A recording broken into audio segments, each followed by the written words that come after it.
Más de 13.000 policías en calle. Seguimos avanzando hacia una ciudad más segura. Buenos Aires Ciudad. Vamos, Buenos Aires. Buenos días. La última semana hemos tenido nuevas expresiones de falta de confianza en los mercados. Específicamente sobre nuestra capacidad de lograr financiamiento para 2019. He anunciado un blindaje internacional que nos saca del riesgo y crea una plataforma extraordinaria para el crecimiento. Hemos acordado con el Fondo Monetario Internacional adelantar todos los fondos necesarios para garantizar el cumplimiento del programa financiero del año próximo. Llega después de un año difícil para ustedes, que están soportando una crisis prolongada que lleva casi 4 años castigándonos. Sé que estas situaciones tormentosas generan angustia y preocupación en muchos de ustedes. Esto es lo que estábamos haciendo mientras algunos decían que no hacíamos nada.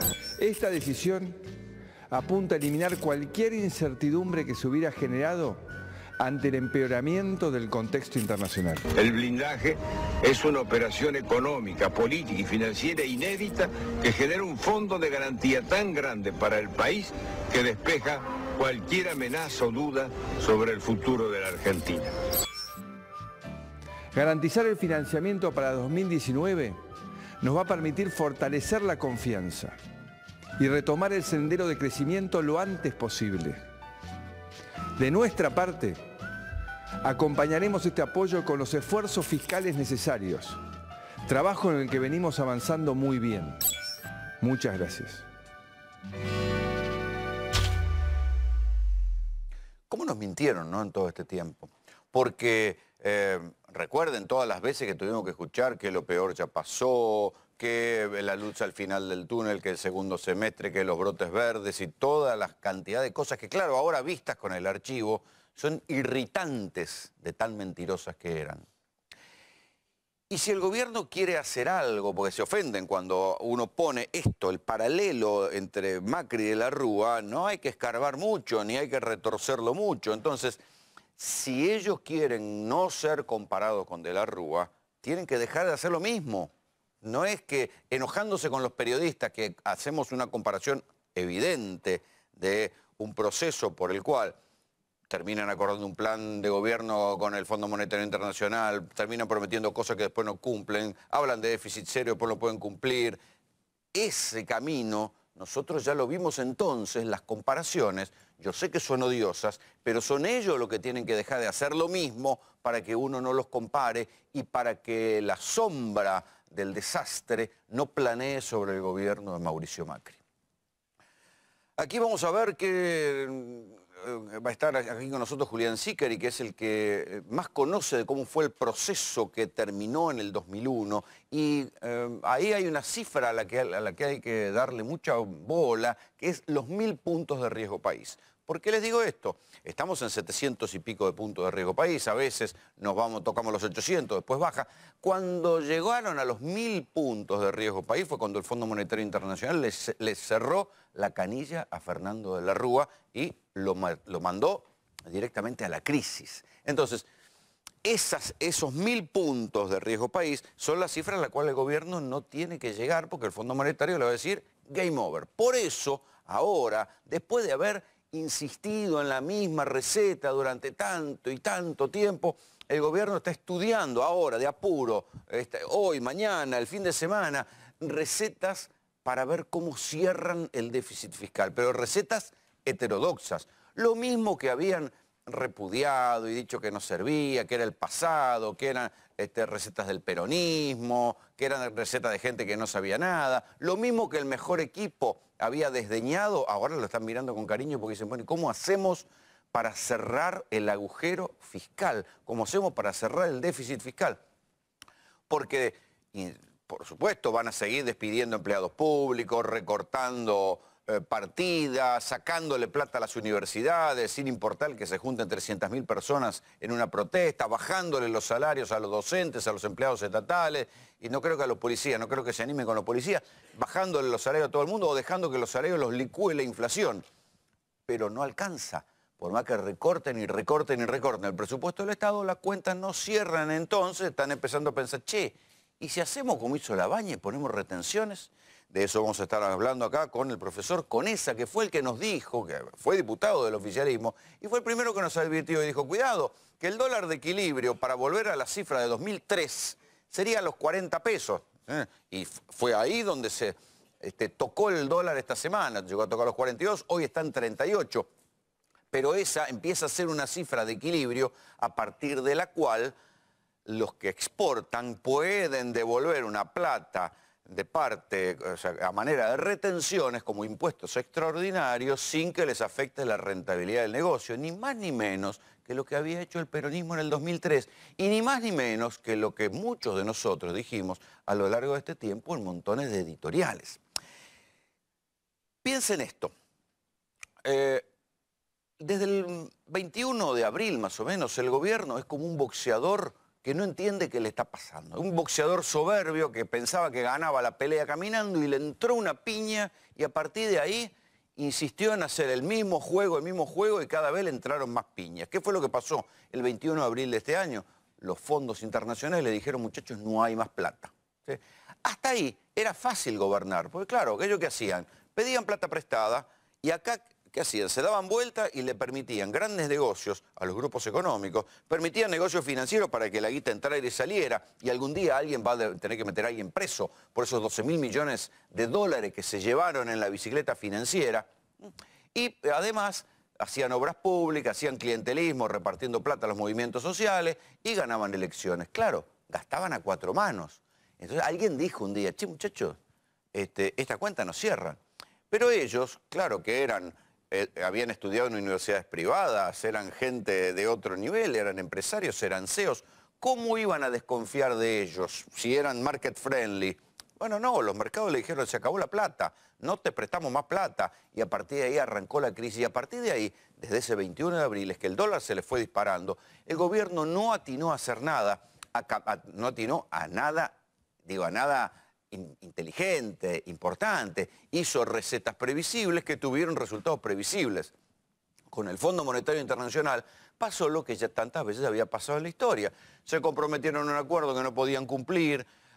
El mismo gobierno que había despreciado a los políticos opositores, que los habían tratado, que eran del pasado, todo esto, ahora los está intentando seducir a ver, les firman algo del presupuesto. Vean esto. Probablemente el año que viene quizás siguen consiguiendo financiamiento. En algún momento alguien se va a dar cuenta que los números no dan. Entonces en ese momento, ¿sabes lo que va a pasar? Vamos a ir al fondo. Entonces vamos a hacer un acuerdo con el fondo y el fondo nos va a dar la plata. ¿Qué va a pasar? Cuando pasen los primeros 3 meses, ¿vos creés que vamos a cumplir la meta? Y en pedo, somos Argentina, nunca cumplimos la meta. Y al fondo lo chamullamos 40 años. Ok. Con lo cual, ¿qué va a hacer el fondo? Nos va a dar un waiver y vamos a tener que cumplir la meta al siguiente trimestre. ¿Qué es lo que va a pasar? No lo vamos a cumplir como pasó con el blindaje. Entonces, ¿qué pasó? Se cae el financiamiento. Y cuando se cae el financiamiento, Titanic, allá, digamos, vamos contra el iceberg.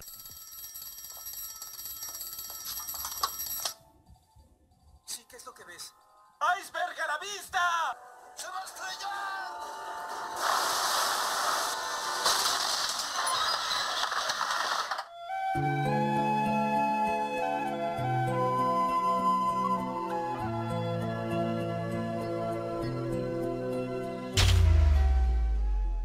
Siempre tan histriónico, Milei. Muchas veces dijo en este programa, en estos últimos años, muchachos, acá no se puede seguir especulando con este agujero, digamos, no se puede seguir gastando la plata en la bicicleta financiera, dándole plata a los grupos económicos, condonando deudas y haciendo un recorte mínimo que termina siendo falso porque echaron una cantidad de empleados públicos, pero terminaron tomando más. En algún momento eso iba a estallar. ¿Sí? Y nosotros lo contamos infinidad de veces dijimos, cuidado con las LEVAC que van a ser una bomba, infinidad de veces dijimos, cuidado que si no ponen retenciones las cuentas no les cierran, y además había algo de profunda inmoralidad en ir solamente al Fondo Monetario Internacional, en ser implacable con el tipo que no puede pagar la luz pero condonar deudas a los grupos económicos. Esto era lo que nosotros decíamos. Cuando el campo dijo, cuando el ministro Duhovne dijo, está sobre la mesa la posibilidad de poner retenciones al campo, está entre las alternativas. Creo que 12 horas duraron. 12 horas duró. Duhovne lo dijo a la mañana. La mesa de enlace, que están todos peleados entre sí porque tienen diferentes intereses entre sí, los ruralistas, para lo único que se unen es para no garpar impuestos. Entonces se juntaron todos juntos, le mandaron una carta a Macri pidiéndole una audiencia. Salió el ministro Echeverri, que es ministro de la Sociedad Rural, metido en el gobierno, y dijo las retenciones son un impuesto absurdo. Y no es que les iban a aumentar los impuestos, les iban a frenar la manera en la cual le están bajando las retenciones. No aguantaron, creo que ni 12 horas, que salió Marcos Peña a decir que no iban a tocar las retenciones. Ahora bien, para no tocar los impuestos que les cobran a los grandes ganadores del modelo argentino, que además, después de la devaluación, ganaron mucho más, que son los muchachos del campo. Eso sí, alguien se tiene que cagar de frío en el conurbano. ¿Qué les parece? Porque esta es la injusticia. El ajuste solo cae sobre la gente común. ¿Cómo cae sobre la gente común? Bueno, con la suba de precios que está pulverizando los salarios. Piense que se está hablando para fin de año de una pobreza que va a llegar al 40%. Ni les cuento la cantidad de empleos que se van a pulverizar, de gente que no va a poder laburar ni siquiera en changas. De esto vamos a hablar con Daniel Arroyo más adelante en la noche. Piensen que se está hablando también de una inflación que va a rondar el 40%. Eso es pulverizar el salario. Entonces, eso es el ajuste. Entonces, para mandarle el ajuste a las inmensas mayorías populares, son bárbaros, son implacables. Y si la gente no se banca el ajuste, le van a mandar la gendarmería, la policía y todo lo que sea. Ahora bien, para cobrarle retenciones a los grandes ganadores de la devaluación, ahí lo piensan mucho y tienen miedo y dudan y qué sé yo. Bueno, este fin de semana están diciendo, muchachos, si no vamos a cobrar las retenciones, le vamos a cobrar un impuesto extraordinario, a los que están ganando nos vamos a hundir nosotros. Esto quiere decir que el gobierno, como decía Milei, vaya necesariamente camino al témpano y pueden hacer cosas. A diferencia de lo que pasó con Cavallo en la convertibilidad, que Cavallo también, igual que Macri, estaba aferrado a una idea y a mantener un peso, un dólar, y así se terminaron estrellando. Macri ha demostrado ser bastante obcecado, tan obcecado como Cavallo, pero parece que ahora está cambiando el libreto. Y eso puede que le permita, ya que está cambiando el modelo económico, porque el dólar se devaluó, puede que hacia fin o hacia mediados del año que viene le permita algún aire, empiecen a aparecer los dólares. Pero ¿quién se banca estos 6, 8 meses que hay hasta que mejore la situación económica? ¿Y en qué condiciones? ¿Quiénes van a ser los que van a perder? Las escenas de pobreza que van a ver hoy en GPS son realmente dramáticas. Están sucediendo acá en el conurbano. Y después están también la otra cuestión, el humor popular que empieza a darse cuenta, esto que dice aquí abajo, ¿cómo nos mintieron? ¿Cuántas veces nosotros le preguntamos a los funcionarios, ¿van a hacer esto? No, de ninguna manera. Y si no me creen, vean a Marcos Peña, tal vez el funcionario más cuestionado por estas horas, el jefe de gabinete. El año pasado, justo antes de las elecciones, yo lo entrevisté y mano a mano, le pregunté varias veces, ¿cómo van a hacer con las cuentas? ¿Cómo van a hacer? ¿Tan seguro que no va a haber un ajuste? Vean lo que me decía.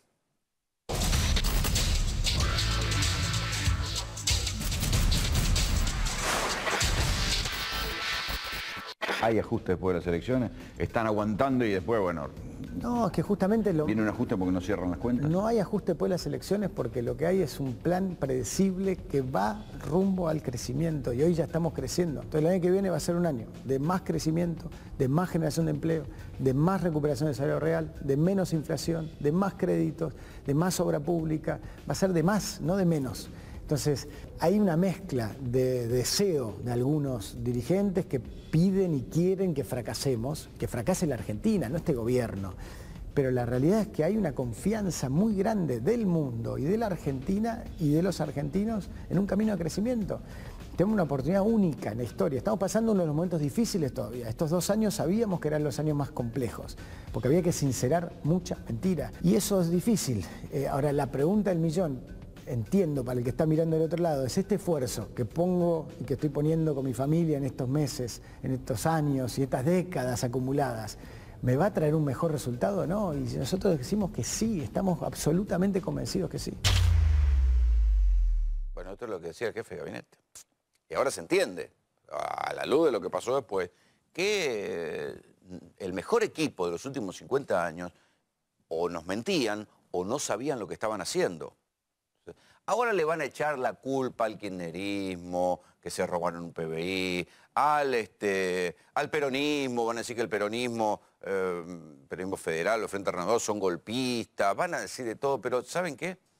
La calecita la chocaron solos, porque son ellos los que decidieron tocar las variables económicas de la manera que las tocaron, pensando que si se apalancaban en la plata que venía de afuera, iban a poder lograr una lluvia de dólares. No.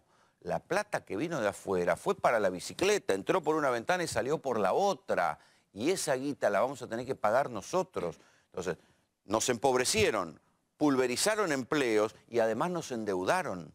Y todo esto lo hicieron diciendo que estaban haciendo, poco menos faltó decir una revolución productiva, pero que estaban haciendo un milagro y una refundación de la patria. Era todo mentira, muchachos. Ahora se ve la realidad de que no calibraron qué era lo que estaban haciendo y fueron por lo menos irresponsables a la hora de manejar la guita de todos nosotros. ¿Cómo estamos hoy? Bueno, les puedo dar cifras de que ustedes deben estar viendo en las calles. Los problemas que hay en los supermercados, los problemas de abastecimiento, dudas que empieza a haber, cuánto van a remarcar las listas de productos de primera necesidad que van a venir con remarcaciones del 25%.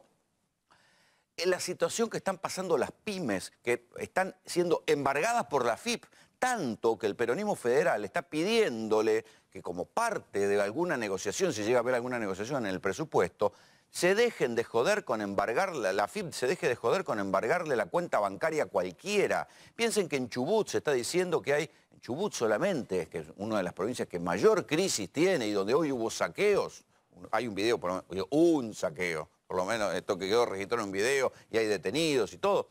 En Chubut hay 1.800 pymes con la cuenta embargada por la AFIP. Aquí tienen, este es un video de lo que pasó hoy en Chubut. Finalmente hubo 9, esto es Mendoza. También hubo saqueos en un par de lugares en Mendoza. En el caso de Chubut hubo detenidos, hablamos con un intendente, en Comodoro Rivadavia fue, hablamos con un intendente que nos dijeron que estaban reforzando las guardias en los supermercados, pero esto fue hoy en Mendoza. Entonces, después habrá que ver, son grupos organizados, son cadenas de WhatsApp, son tipos que no necesitan la comida, son episodios aislados, ojalá sean episodios aislados, porque ¿saben qué? Alguien va a terminar muerto. Esto es lo de Chubut de hoy. ¿Escuchaste? ¿Sí? Entonces, insisto, Chubut es una provincia en crisis, al borde del default. Es necesario que las pymes, que son las que dan laburo, tengan las cuentas bloqueadas porque la AFIP, que está desesperada por recaudar plata, con cualquier excusa te bloquea la cuenta y no te da un plan de pago para pagar. Es necesario. Hoy un diputado me decía que había sacado la cuenta y me contaba que hay 68.000 millones de pesos embargados por la AFIP a diferentes empresas. La mayoría de ellas, ¿quiénes son? Las pequeñas empresas que la están pasando mal porque les aumentaron la tarifa, porque les aumentaron los costos laborales, porque les aumentó todo. Y entonces la están pasando mal. Y en lugar de darles planes de pago, les embargan la cuenta de banco. ¿Sí? Eso es lo que está pasando. Esto es lo que ustedes veían, es lo que empieza, es el infierno más temido. Lo que más teme el gobierno. O sea, que empiecen a cundir saqueos. ¿Sí? Y es lo que nadie quiere. Pero insisto, si el gobierno no quiere que se lo compare con De la Rúa y con el final de la Rúa, lo primero que tienen que hacer es dejar de hacer lo mismo. Es dejar de ir y comprometerse con el Fondo Monetario Internacional a que le van a entregar todo, que van a echar a todo el mundo, que van a trasladar el ajuste a la gente, que van a aumentar la pobreza. Lo primero que tienen que hacer, si no quieren terminar como De la Rúa, es dejar de hacer lo mismo. Bienvenidos, esto es GPS. ¡Vamos Las Palmas! ¡Subí, subí, subí la música! ¡La Boca!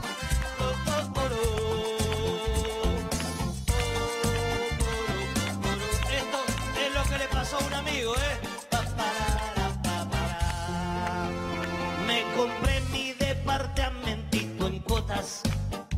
Me mudé y con mi familia vivo ahí. ¡Qué alegría! propio, por ahora estoy feliz. ¡Qué lindo! Lo saqué con un plan del crédito UVA. Me dijeron que el dólar no va a subir. Yo les pregunté, muchachos, ¿esto es seguro? Olvídate y sé feliz. Y ahora me quiero cortar la chota, me quiero cortar la chota, me quiero cortar la chota y no paro de putear. Sí, me quiero cortar la chota, me quiero cortar la chota, me quiero cortar la chota y no paro de putear. Me compré un autito todo a pura cuota. Lo saqué para laburarlo de remis. Me gasté los ahorritos de mi vida. El gustito me lo di. A ver, en el banco me dijeron, vení, sentate. Si es en dólares, te va a convenir. Y yo les dije, muchachos, ¿esto es seguro? Olvídate y sé feliz. Y ahora, a ver cómo dice, me quiero cortar la chota, me quiero cortar la chota, me quiero cortar la chota. Me quiero cortar la chota, me quiero cortar la chota, me quiero cortar la chota nunca más. Muchas gracias. Polémica en el bar sacó hace un par de días hits del invierno. ¿Por qué? Porque lo que cuenta es lo que está pensando mucha gente que creyó en que los préstamos UVA iban a darse en un contexto de inflación decreciente. Claro, con la inflación para arriba, pagar un préstamo UVA, que es como una bola de nieve, porque una cosa es pagar una indexación sobre un monto bajo, otra cosa es pagar una indexación sobre todo un departamento, te devora la plata, lo mismo en un auto, lo mismo todo aquel que se endeudó en dólares, ahí lo tienen. Entonces, nos mintieron, porque si sabían que no había manera de cerrar la cuenta, ¿qué es lo que estaban esperando? Ganar la elección, ir piloteándola y que pagara el que viniera después. Bueno, los que van a tener que pagar cada una de estas cuentas somos los que quedamos. El país va a tener que pagar la deuda y cada uno de los que creyó en el préstamo UVA, en endeudarse en dólares, son los que van a tener que garpar el error de lo que no nos dijeron o de lo que nos mintieron. Eduardo Conesa fue diputado por el oficialismo y le presentó, ni bien asumió a Mauricio Macri, le presentó un plan económico diciéndole, mire, para salir de lo que dejó el kirchnerismo, con todos sus errores, tiene que hacer estas cosas.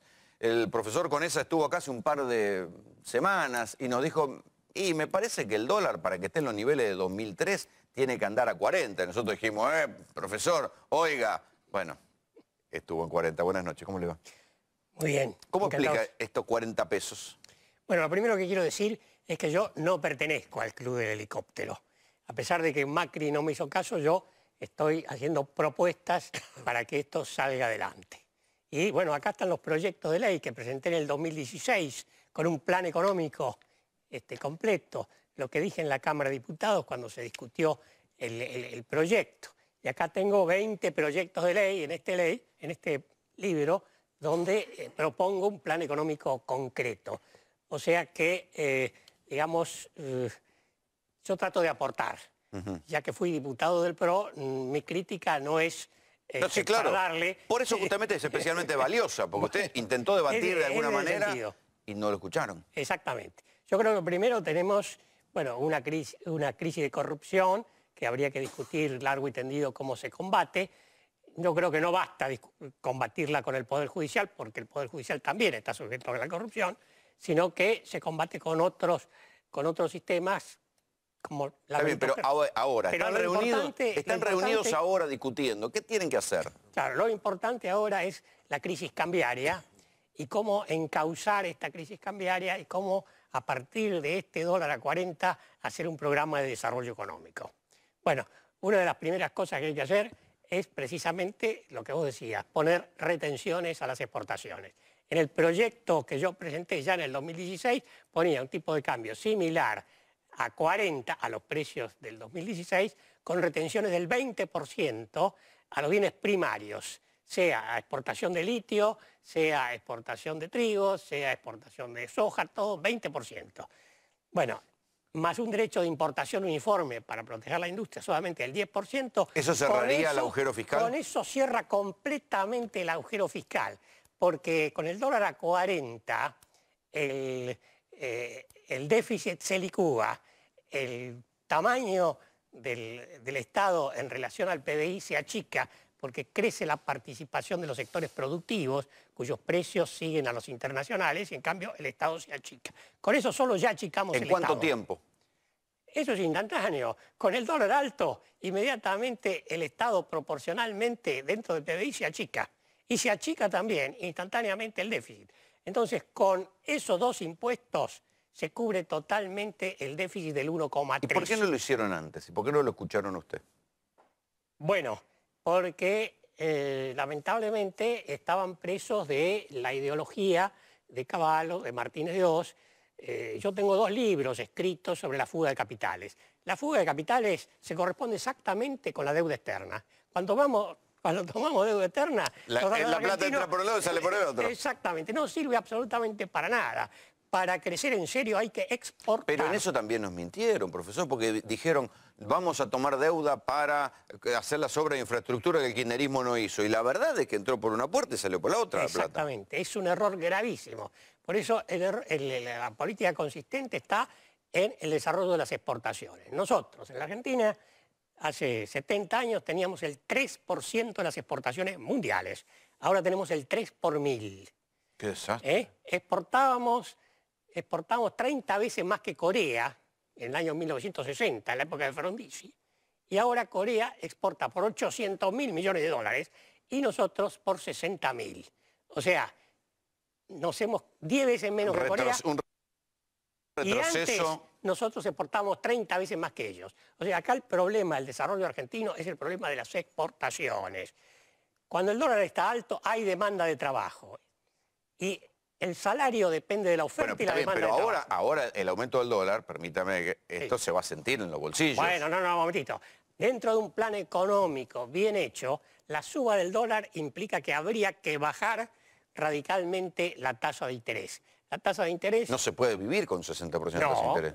En absoluto, no se puede. Pero con el dólar a 40 y con el equilibrio fiscal que proponemos, inmediatamente se pueden bajar las tasas de interés. Lo que hay que hacer es adoptar un sistema monetario como el chileno. Acá la gente, ante la inflación, lo primero que hace es comprar dólar. ¿Qué hicieron en Chile? Indexaron los depósitos a plazo fijo a más de 3 meses. En consecuencia, la gente coloca su plata en los bancos. Y si se devalúa, si hay devaluación, no pasa nada. No pasa nada, ¿no es cierto? Y además gana un interés del 2%. Si uno saca la plata afuera y la coloca en dólares hay una inflación del 2 o 3% anual. O sea que la gente que compró dólares y dejó toda su plata afuera no gana mucho dinero, lo pierde. Ganaría mucho más si ese dinero queda acá y se invirtiera en el país. En consecuencia, hay que cambiar totalmente el sistema económico y cambiar los incentivos a la fuga de capitales y hacer que la gente ahorre acá.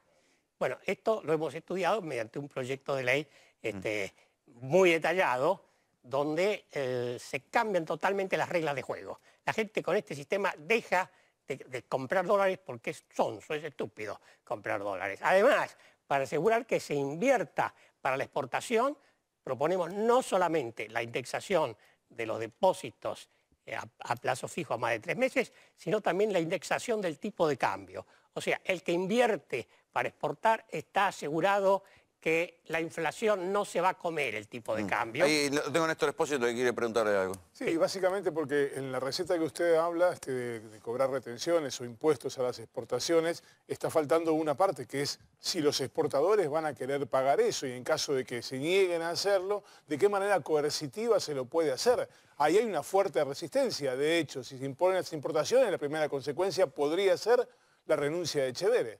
No, el 20% significa un tipo de cambio de 32 para las exportaciones, que es mucho más alto que el 17 que teníamos el año pasado o el 20 que teníamos hace algunos meses. Pero 32 esa es no es un buen tipo de cambio para exportar trigo, maíz,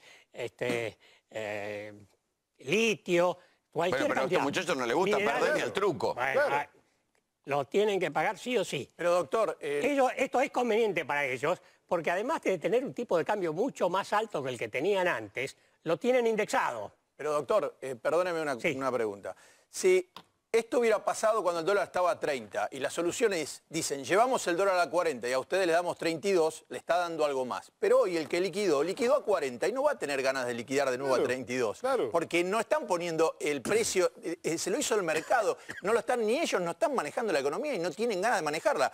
Si dijeran, bueno, vamos a 50, 40 para el campo, 38 para el campo y el resto para el Estado. Bueno, podría ahí- ser, pero ahí- ya estarían renunciando. El que salió a vender hoy sin retenciones ganó plata con lo que está diciendo usted. No, yo creo que hay que poner el tipo de cambio en su nivel de equilibrio de largo plazo.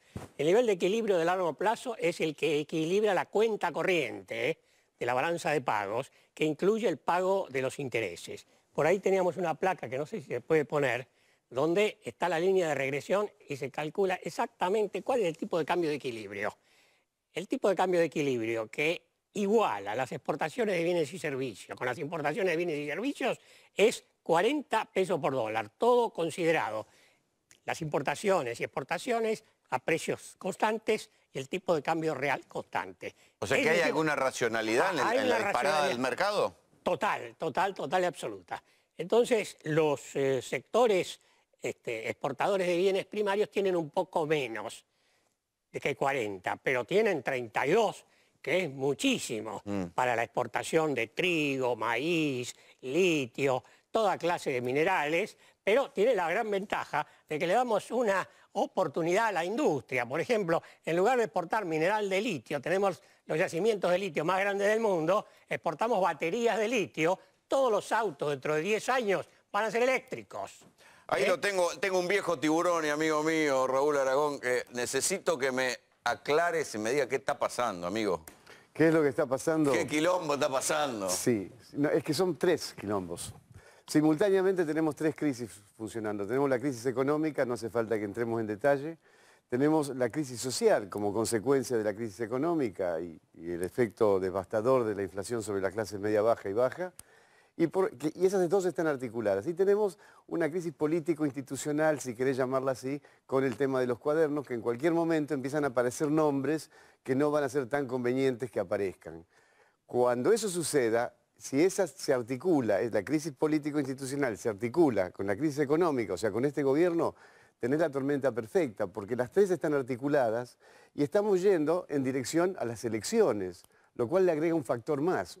Un factor altísimamente especulativo. Eso es lo que está pasando hoy. ¿Cuál es el O sea, lo de los cuadernos es algo inédito. La articulación, una tormenta económica como esta, tiene matices de lo que le pasó a De la Rúa con lo que le pasó a Duhalde. Claro. Pero lo de los cuadernos es inédito. Es y inédito. articulado es un escenario nuevo. Que Claro, nunca se hemos llega a visto. articular con las otras 2 y tenemos una tormenta perfecta de final totalmente incierto. Yo creo que este modelo, más allá de lo que explicaba el profesor, que entendí la mitad, pero me pareció muy lógico, yo creo que este No te modelo... hagas el modesto conmigo. No, dejá en de serio. joder. Bueno, este modelo es un modelo que en definitiva es un genocidio de baja intensidad, digamos. Está lo de las vacunas de la meningitis, lo de la diálisis, le bajás los medicamentos, la cantidad de medicamentos a los jubilados. Hoy apareció otra vez una negociación dura en la cual los laboratorios le pusieron un ultimátum al PAMI en 60 días, renegocien los precios porque si no se corta. Hay una... Y en definitiva, todo eso, todo ese conjunto, este modelo, con eso que acabo de decir, si siguen en esta línea, solo cierra con represión, Rolo. Solo cierra con represión. Ya lo hemos visto un poco. Porque no es que todos seamos violentos y locos, pero cuando vos generás angustia en la mayoría de la población, esa angustia después se transforma en violencia. Ese es el clima perfecto para que cualquier bandita mandada opere de detonante y te explota. Sí, y cosas que el gobierno va a utilizar para demonizarlo. Por supuesto. Por supuesto hay saqueos organizados y habrá gente que la está pasando mal. Pero después van a demonizar a cualquier tarado que vaya y rompa una vidriera en un supermercado, va a ser un gran golpista. Sí. Y kirchnerista. Y vos sabés que yo no soy kirchnerista. Sí. Pero... dentro del modelo que proponemos, aumentaría enormemente la demanda de trabajo, porque los empleadores calculan el salario en dólares, y el salario en dólares, con el tipo de cambio alto, es bajo. Pero el trabajador le interesa el salario deflacionado por el IPC, que son 2 cosas distintas. si la devaluación se hace bien, con las retenciones, con el superávit fiscal, en un momento donde hay recesión, no tiene por qué pasar a precios. La devaluación, por ejemplo, de la baña fue 400%, pasó a precios en una mínima proporción, ya en el 2003 no había. La de Krieger-Bacena del año 67 fue de 250 a 350, muchos diarios decían, uy, los precios, aumento de precios, cero. ¿Por qué? Porque había retención, equilibrio fiscal y baja de tasa de interés. Y se hizo en un momento donde había previa recesión. Si se dan esas condiciones, las devaluaciones en la mayoría de los países no pasan a precios y acá tampoco, si se hace bien. Pero es una cosa técnica que requiere mucho cuidado. Hay una discusión sobre cómo se sale de esta crisis, si con más política, menos política. Hay un discurso antipolítica con el cual hay que tener cuidado, digamos, el discurso, bueno, todos los políticos son iguales, todos se roban la plata. Cuidado con ese discurso, porque en verdad los factores de poder están mirando que solo de estas crisis, más allá de un buen plan económico, se sale con un plan político.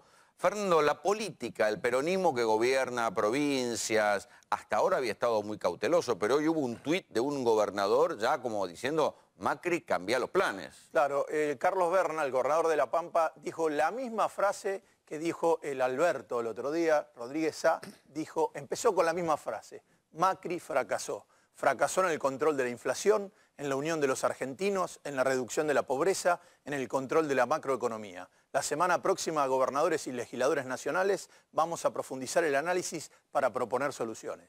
O sea, el peronismo no kirchnerista se está juntando para negociar o plantear algo en bloque. Allá Aragón me hace que sí. Y acá viene José... Aporte detalles, espere, aporte detalles. Sí, bueno, el peronismo está acá, con excepciones, viene jugando, no viene participando realmente. Están muy preocupados al interior de sus espacios, posicionándose para ver cómo quedan para el 2019. Bueno, acuérdate que decíamos hace un mes que no interpretaban la crisis, ninguno salía a hablar. Bueno, ahora, digamos, es tan obvio y tan evidente que no pueden dejar de darle una voz al reclamo social, que empiezan a juntarse, empiezan a limar asperezas y se empieza a constituir el tercer sector. Digamos, vos tenés el oficialismo, el macrismo, lo tenés el cristinismo, kirchnerismo, Frente para la Victoria, y después estaba esa cosa intermedia en el medio de peronismo fragmentado. Que los cuadernos ahora me parece que van a impedir la unión del cristinismo con el peronismo. Y es muy posible. Porque va a ser una línea divisoria. Es muy posible. Lo que no aparece en los cuadernos ahora, no lo va a creer nadie. Ese escenario de tres patas, de tres segmentos, es muy gracioso porque ninguno gana en primera vuelta. El balotaje puede ser entre cualquiera de esos dos, cualquiera de esos tres. O sea, no necesariamente va a ser Macri-Cristina o Macri quien sea por el peronismo federal. Pues, sí, a ver, vos tenías otro tuit de otro exgobernador. Sí, José Luis Gioja dice, le pedimos al gobierno nacional que haga un giro de 180 grados en su política económica y monetaria antes que debamos cambiar 50 pesos por $1. Por favor, dejen de pensar en qué inventar para ganar las elecciones y piensen en cómo evitar el default. Claro, ahí cuando Gioja dice qué inventar para ganar las elecciones es porque ahora se viene la discusión del presupuesto y el peronismo federal, Frente Renovado, se están viendo venir que según... los van a apretar diciendo que si no les dan todo lo que quieren para el presupuesto del ajuste son golpistas, digamos. Pero eso incluye... Ese es el apriete. Usted igualmente... Claro. Ese es el apriete. Ese es el apriete. Básicamente el apriete es ese. Vos no me firmás este presupuesto, me impedís gobernar, sos golpista. No existe margen de disenso. En su comienzo usted hizo una comparación de como que de alguna manera Macri se estaba delarruizando. Pero hay que decir que de la Rúa tenía un problema mucho más grande. Tenía el peso de una deuda que no había generado él, y tenía el tema de cómo desarmar la bomba de la convertibilidad, que no era fácil. En este caso no estaba ni el peso de la deuda y la actividad económica. Es el único, desde el regreso de la democracia, el único gobierno que llegó sin conflicto previo, porque Alfonsín vino con el desastre de Martínez de Oz. Menem llegó con la hiperinflación de Alfonsín. De la Rúa con la bomba de la convertibilidad y Duhalde que tuvo que venir a pagar. El modelo final del kirchnerismo venía estancado, por lo menos. El principio del kirchnerismo lo había acomodado Duhalde, vino para el crecimiento, digamos. Ya venía como estaba bien hecha la devaluación, que hizo Remes Lenikov, que pagó los platos en el rotos. final el modelo del kirchnerismo estaba llegando con force. Sí, estaba con force, pero si usted hubiera hecho lo que dice el doctor, que hubieran pedido la plata, 120.000 millones de dólares, lo ponían en Reserva Banco Central, dejaban el dólar alto, estaba con un país que podía ser un conservadurismo popular, que han andado bien en algunos momentos. Exactamente. Exactamente. Además, este programa es totalmente consistente con el peronismo racional, porque acá se propone la indexación de los salarios con el índice del costo de vida, de la misma manera como se indexan los depósitos de los ahorristas, también el salario. Y como se fomenta el ahorro y superávit fiscal, se mata la causa verdadera de la inflación. De manera que esto cierra perfectamente en un contexto de fuerte crecimiento del PBI y de las exportaciones. Mire, Graña, esto es el Magicli. Sí. El Magicli de este año no es 104, sino 102. Claro. El dólar empezó el 2 de enero, en verdad, porque el primero era domingo, creo, en 18,75. Y llegó a 38 pesos, habiendo bajado 2 pesos. Vamos a poner no el pico, sino lo que está hoy. Eso da 102%. ¿Qué es 102%? Quiere decir, usted mire la cifra que estamos hablando, es 0,4 por día de aumento durante 242 días. Es como el interés de la tarjeta, 0,4. Y si toma los días hábiles, le da 0,6 por día de aumento del dólar. Estábamos diciendo... De caída del peso. La caída del peso. Estábamos diciendo que esto tenía que ver con el tema turco. Turquía devaluó el 40, llegó a 7,2 la lira, 7,12, y ya bajó a 6,60, está en el 30%. Está participando de la guerra de Siria. Se agarró a las trompadas con Trump, que le cortó el aluminio y el acero, y ellos le cortaron todos los elementos electrónicos. Echó en mayo al embajador de Israel por los 60 muertos de la Franja de Gaza. Turquía tiene un par de problemas, digamos. Igual logró estar en una inflación una devaluación del 30%. Acá estamos en 102. Dígame cuál fue el problema para que fuera 102%. Ninguno. Yo recién decía que si el gobierno quiere que lo dejen de comparar con lo que le pasó a De la Rúa, tiene que dejar de hacer lo mismo que De la Rúa. Julián Sicari es autor de Camino al Colapso, cómo llegamos los argentinos al 2001, el libro que tengo acá en mi mano, y cuando son estos momentos le suelo decir, ¿y cómo estamos? ¿A qué se parece esto? Y la verdad que sí, cada vez las similitudes son más palpables, no solo primero la lógica inicial de sostener una economía a base del endeudamiento, como era la economía de los 90, después cuando se cierra ese endeudamiento recurrir al fondo con un blindaje, después aplicar políticas del megacanje. Hay palabras que son las mismas, déficit cero, yo ya la escuché. O el megacanje, bueno, en ese momento lo aplicó Sturzenegger en mayo del 2001, y ahora lo están haciendo el canje, están haciendo el megacanje de las LEVAX por las LETES. ¿Sabe cuánto duró el otro? ¿Cuántos meses duró? Bueno, 8 meses duró el megacanje, 50.000 palos lo cambiaron y voló por el aire en 8 meses. Bueno, y ahora espero que ahora dure un poco más. Y ahora está pasando... Ahora, Agustín, vos que lo estudiaste, ¿eso es error de diagnóstico o disfrazan un error de diagnóstico de un curro que alguien hace para entrar la plata por un lado y llevársela por otro? Porque yo no puedo creer que los señores de Harvard que trajo Sturzenegger sean tan pelotudos que le pierden 15.000 millones de dólares y después dicen, nos equivocamos. Bueno, en principio hay una lógica, más allá de algunos intereses personales que probablemente puedan existir, hay una lógica financiera, una lógica de poder, una lógica de entender la economía que piensan que apostando por los mercados financieros y no por la producción o defender el mercado interno, pensar en las pymes, pensar en recuperar salarios, en políticas distributivas, eso no aparece en los manuales, como vos mencionás, de Harvard o de los ideólogos del PRO. O sea, el PRO no tiene políticas distributivas o de mejoras sociales. Precisamente piensa que con ganar la política del mercado o el alineamiento de algunos grandes fondos de inversión... Yo pensé que es ideológico, que no es negocio.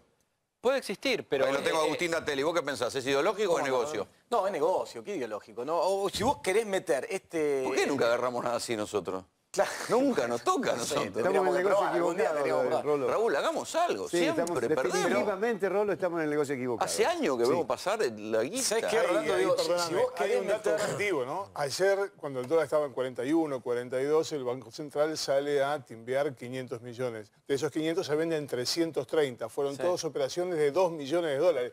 Ninguno de nosotros compró 2 millones de dólares ayer. Yo vendí una vaquita, podemos hacer para juntar 2 millones de dólares. pero esto viene ocurriendo en Argentina en los últimos meses. El primer fondo que sale de acá, cuando arranca la corrida hace 3 meses atrás, fue JP Morgan, 1.400 millones de dólares en 48 horas, a 20 pesos. Hoy parece una locura, a 20 pesos. Digo, si vos querés meter este modelo dentro de un encuadre ideológico determinado, no encuaja en ningún lado. Esto es una política de negocios, de interpretación de unidades de negocios en los diferentes sectores del gobierno que van atendiendo eso. Por eso el descontrol macroeconómico. Y la salida y la solución de hoy es muy difícil. Yo recién lo escuchaba al profesor Conesa y a veces pareciera como que, viéndolo así, yo en muchas de las cosas que recién decía, disiento completamente. ¿Sabes qué? Ni se debe acordar el profesor, pero la última materia que yo rendí, me recibí de economista, fue con el profesor Conesa. Pero ¿La mía? Permito, sí. ¿Aprobaste? Sí, me recibí. ¿Conmigo? Sí, ni se debe acordar. En el año 96 o 7, 96. Bueno, no importa. Digo... Mirá las cosas que uno engendra, ¿viste? Hoy me permito disentir. Yo también fui docente universitario y he enseñado a cada uno. Pero, bueno, lo que digo es que disiento muchas de las cuestiones. Por ejemplo, el tipo de cambio de equilibrio, coincido que si uno hace una regresión y hoy tenés que cerrar el frente externo, estás en 40, a mí me daba 42 pesos. Pero no podemos obviar el traslado a precios que tiene la devaluación en Argentina. Estamos en un proceso inflacionario muy fuerte. Si vos tomás lo que fue la devaluación julio contra julio, la inflación julio contra julio, la devaluación fue 60% y la inflación 30%. Tenés un traslado a precios a grandes rasgos de la mitad. Vos pensás que esto porque que pasó está mal en los hecha últimos la días... devaluación. Si la devaluación se hace técnicamente bien, el traslado a precios Está bien, pero yo digo no la realidad pasa de lo del que hoy está ocurriendo en 10%. Argentina, porque entre otras Está bien, cosas, pero Eduardo, esta gente hace todo mal, así que... bueno, por eso está con todo eso es lo que me da completamente miedo. descontrolado. Es otra cosa. Y entre otras cosas que hay que revisar, además del esquema de retenciones, que yo estoy de acuerdo que hay que recomponerlo, quiero ver si el gobierno el lunes va a anunciar esto, pero otras cosas que hay que revisar son, por ejemplo, el esquema de tarifas y el esquema de combustibles, porque si no, con estas devaluaciones mal hechas, lo que generan es inflación de costos también. Vos pensás cuánto van a Pero el aumentar esquema de mañana tarifas es uno de los grandes enigmas de la Argentina. Bueno, nadie logra saber exactamente cómo es la estructura de costos y por qué carajo pagamos el gas y la luz al precio lo que sí pagamos. está claro que están dolarizadas y que este impacto de la devaluación del otro día te pega directo. Si no cambian el esquema, las tarifas del mes que viene... Pero así como la dibujaron para subirla, la pueden dibujar para bajarla. Pero lo van a dibujar para bajarla porque no contra los intereses con la de la energía lo que pasa es que como el peso estaba terriblemente sobrevaluado, le tuvieron que dar 7.50 por dólares por el millón de BTU para compensar por la sobrevaluación cambiaria. Está bien, pero ahora si ponés un tipo de cambio correcto, no tenés por qué darle 7.50. Está bien, pero en el contexto actual... Pero ahora van a reclamar los 7.50. de nuevo totalmente todos los precios de la energía con el tipo de cambio a 40. Pero en el contexto actual no puede quedar dolarizada la tarifa en su origen si Con después este tenés dólar, un movimiento devaluatorio como que estás teniendo, porque trasladás todo el costo al usuario y se hace insostenible. Hay que desdolarizar toda la economía. Lo que yo propongo acá es la desdolarización completa de la economía. Está bien, pero en un punto es una utopía en Argentina. A mí también me encantaría que no se traslade a precio el movimiento devaluatorio. Bien, pero él no lo dijo ahora, él lo dijo que él lo viene diciendo de cuando hicieron mal la primera. No, está bien, pero yo estoy hablando de ahora. Fueron a 15 pesos, y tenían que abrir a 20, 25. Pero hagamos toda la historia que quiera, vamos revisar los errores. Vamos a ver qué está diciendo la gente en la calle. Vamos a ver cómo está pensando, cómo está viendo la gente en la calle la crisis en su propio bolsillo.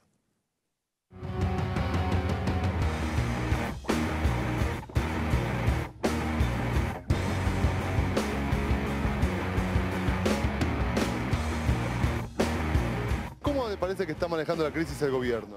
Me parece bien, hacen lo que pueden. Esto viene de atrás, así que pienso que lo van a manejar, lo están tratando de manejar. Es difícil, pero van a tratar, están haciendo todo lo que pueden. Es una cosa que yo no sé si es real, si es ficticio, si es un sueño, si es parte de Venezuela o Argentina. ¿Cómo le parece que está manejando la crisis el gobierno? Perfecta. Este es un camino que hay que transitar. Hay que transitarlo, es costoso, tenemos que pagar las fiestas de otros, bueno, hay que bancársela, apretémonos un poco y capaz que en 8 o 9 meses está todo mejor. ¿A qué le hace recordar esta época? Y la verdad que cuando yo vine acá estaban muy bien las cosas, después vino el corralito ese y no sé si está alcanzando a eso o no, pero más o menos nos estamos yendo ahí. ¿Como en el 2001? Como en el 2001, sí, exactamente. ¿Cómo le parece que está manejando la crisis el gobierno? Creo que bien. Tenemos una situación mundial, aparte de algunos errores que hubo, pero acompañó toda la situación mundial. ¿A qué momento le hace acordar?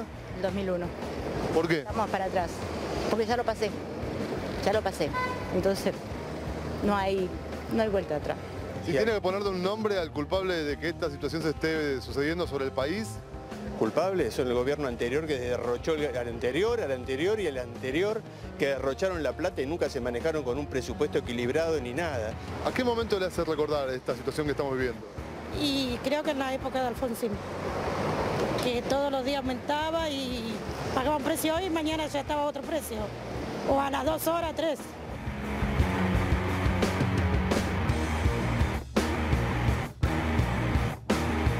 ¿A qué le hace recordar esta época? Y por ejemplo en el gobierno del Rodigazo y en ese tipo de momentos donde se vivía situaciones tan difíciles y que todos los días era una incertidumbre para nosotros los argentinos, ¿no? ¿Cómo te parece que está manejando la crisis del gobierno? No sé, no me importa, la verdad no me interesa. ¿La suba del dólar qué te parece? No me importa, yo trabajo todos los días, gano la plata. ¿Y cómo estás con el tema laboral, el tema dinero? Bien, fantástico, yo bien, gracias a Dios bien. Sé que hay gente que está mal, pero yo estoy bien. ¿A qué te hace recordar esta época? Y yo me acuerdo al 2001. Me acuerdo del 2001 que justo empezaba a trabajar en esta época en el mismo laburo que estoy ahora y la verdad que lo mismo me está haciendo acordar. Falta el ECOP y todos esos dineros extraños que andaban dando vuelta y bueno, pero así estamos. ¿Usted le sigue creyendo al gobierno? ¿Confía en el gobierno? ¿No confía? ¿No le cree? No, confío en el gobierno, lo volvería a votar. Lo que pasa es que debería cambiar un poco el rumbo, ser más explícito. ¿A usted le parece que tendría que haber algún cambio en las figuras del gobierno? No, simplemente en la forma de actuar y de dirigirse a la ciudadanía, en la parte de comunicación y demás. Peor que el 2001. ¿Peor? Peor. O sea, es una combinación del 76 y el 2001, así que va a ser peor. ¿Cómo te parece que está manejando la crisis del gobierno? ¿Qué crisis? Creo que es un golpe económico encubierto. ¿Y qué está realizando el golpe económico? ¿Qué puede ser? La oposición. ¿A qué momento le hace recordar esta situación particular que estamos viviendo? Bueno, mira, desde Alfonsín, desde el golpe de Alfonsín, que le hicieron a Alfonsín, que fue un golpe, otro golpe encubierto, hasta ahora a todos. A todos esos golpes. Porque definitivamente acá solamente pueden gobernar los peronistas. ¿Cómo le parece que está manejando la crisis del gobierno? Para la mierda, así de una. ¿Qué le parece que tendría que hacer el gobierno para solucionarlo? Se tiene que ir, suficiente. Chao. La verdad que no lo pise.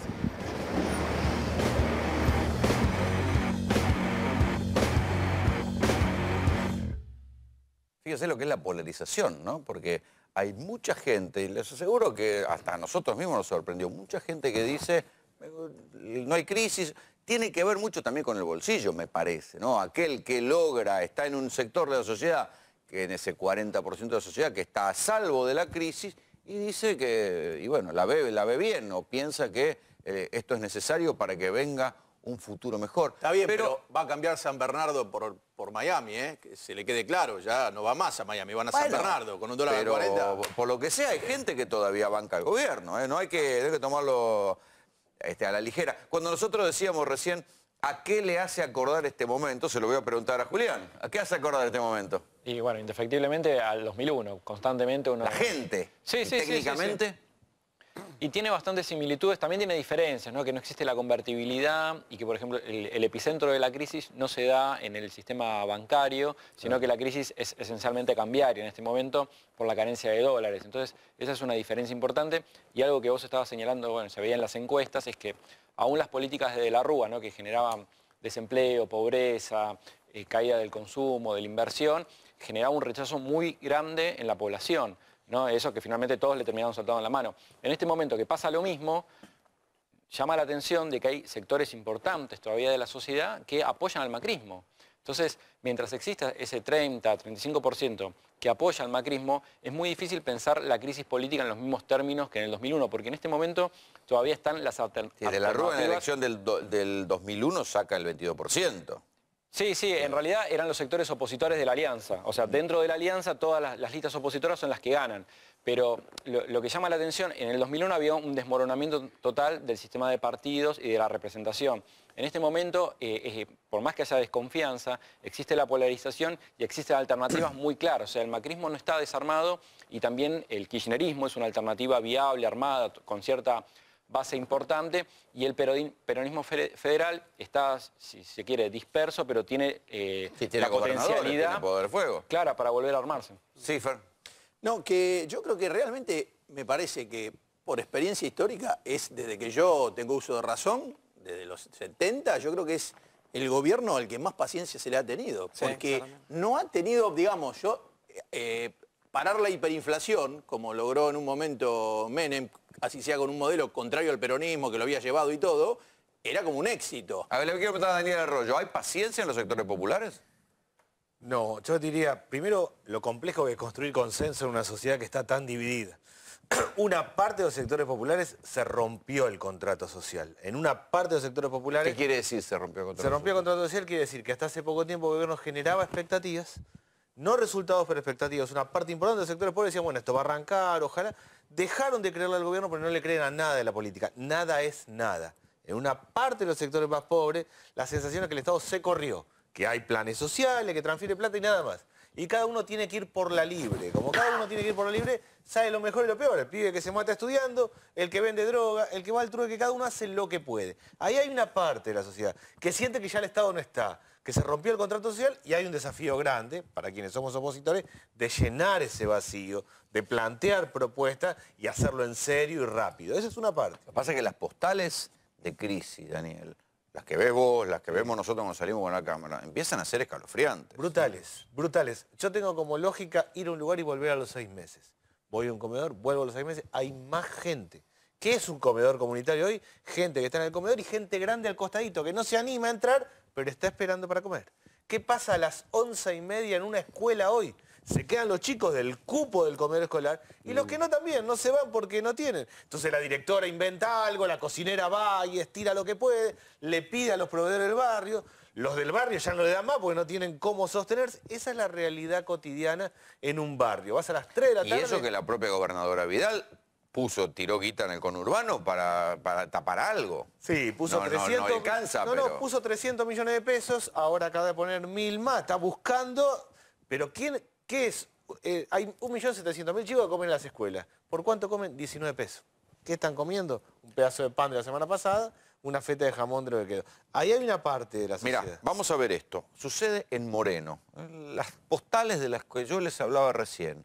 Cómo lo que arriba se discute como ajuste y como, qué casualidad, qué curioso, el dólar se fue a 40, así se traslada en la vida cotidiana.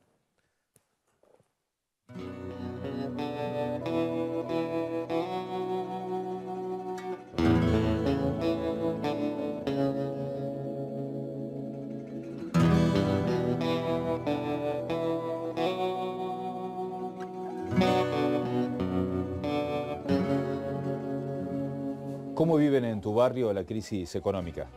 Hace aproximadamente 8 meses tenemos el merendero, teníamos comedor, abrimos el merendero lunes, miércoles y viernes. Empezaron un poquito, ellos fueron trayendo hermanito, primito y la necesidad se ve bastante. ¿Cómo es el trabajo de ustedes? ¿Cómo preparan? Sí, la leche, agua hirviendo, leche en polvo. ¿Leche en sachet no les alcanza para comprar eso? No, eso ya ya sería es un un lujo. lujo, no, ya sería como que no sé. No, en sachet no llegamos. Y esta es la leche que los chicos están tomando. Vamos a repetir. ¿Quién va a repetir, chicos? Acá los nenes a veces toman 3, 4 veces la leche. ¿Hay más?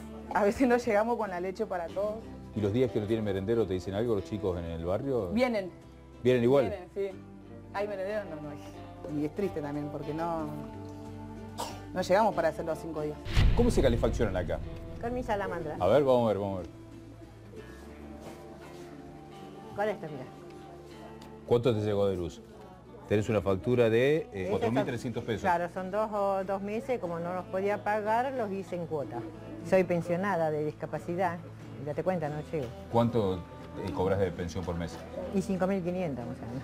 O sea, cobras 5.500, tenés más de 2.000 de luz y te quedan 2.500 para vivir al mes. Sí. No se puede vivir con 2.500. ¿Cómo es la comida que tienen tus hijos en el día? A la noche nomás. Vienen al merendero y solo a la noche. O sea, cenan, comen una vez al día.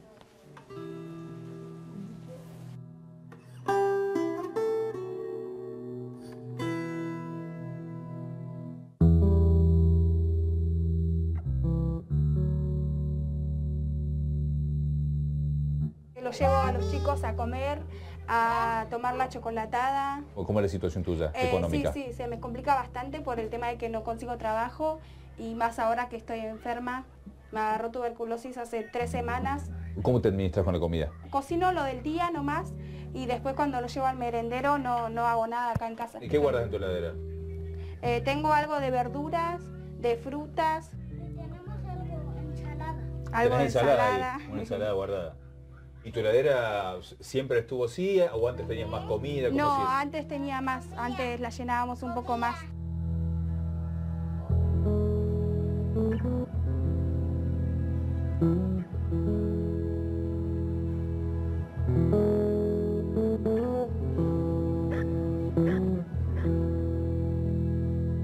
Tenemos los cables así porque si nos cortan la luz entonces tenemos que tener 2 tomas. ¿Los cables tienen electricidad? Sí, pero se corta la luz, entonces nos enchufamos de varias casas. Los vecinos nos pasamos la luz entre nosotros. ¿Se pasan la luz entre ustedes? Entre nosotros nos ayudamos con la luz porque hay días a veces que pasan 3, 4 días sin luz pasamos. Siempre vendimos en las ferias, yo trabajé... ¿Desde hace un tiempo a qué te dedicas? A cirugía, pero las ventas no están como antes. ¿Guardás algo de comida en tu heladera? O... No, mi heladera hace mucho tiempo no se guarda comida. Es un roperito, vamos a decir. O sea, tu heladera lo usás de ropero. De ropero lo uso. ¿Pero por qué? ¿Qué te pasó? Por un lado porque no tengo plata para comprar carne, que sería lo más básico, no me alcanza. ¿La heladera se te quemó y no pudiste arreglarla? La heladera se me quemó porque nosotros vivimos en un barrio donde la luz no aguanta, pero y como no la podemos arreglar y no podemos comprar otra, se quedó la heladera ahí. Yo igual tengo la esperanza algún día de poder llenarla.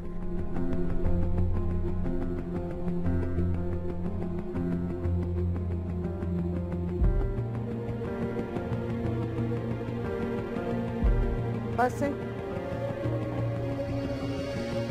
¿A qué te dedicas, Betty? Vendo alimentos para perros, para gatos. Tengo una pequeña feria americana. Después los fines de semana hago pastelitos hojaldrados, pan casero y salgo a vender a la calle. ¿Cómo van las ventas últimamente? Y mal, se siente porque cuando empecé vendía 5, 6 docenas, 7 docenas de pastelitos y ahora más de 3 docenas, 4, no vendo. Acá tengo un relleno para empanada, relleno de pollo, tengo pan congelado, porque poco pan como. La parte de la heladera cuando estaba cargada, bueno, tenía gaseosa, tenía jugos, tenía por ahí de vez en cuando había... ¿Y ahora qué guardas en la heladera? Bueno, y esta mermelada tengo del día hace como 6 meses que lo tengo acá.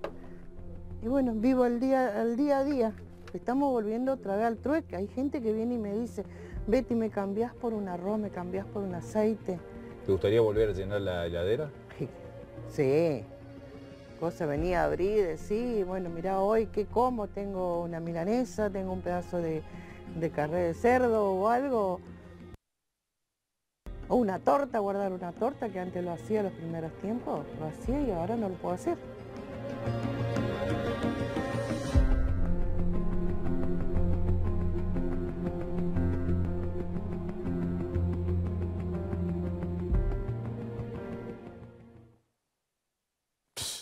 Muchas veces cuesta explicar toda la cadena, entonces nosotros discutimos el dólar, el déficit fiscal, y no se entiende, no se ve cómo llega hasta abajo.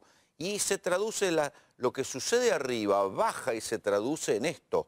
Se traduce en gente que el costo de la factura de luz le toma la mitad de la pensión. Se traduce en gente que se tiene que colgar de la luz porque ya no puede pagar la factura. Se traduce en gente que usa la heladera de alacena o en gente que ya tiene nostalgia de cuando podía llenar la heladera. Se traduce en tuberculosis. Ustedes no vienen escuchando vuelta a vuelta que hay tuberculosis en el Palacio Judicial, en dependencia de tribunales, que cada vez hay más casos de tuberculosis. Lo hablábamos antes también con Daniel Arroyo. Se traduce en la crisis que empieza a haber en el suministro de vacunas. Eso es el ajuste.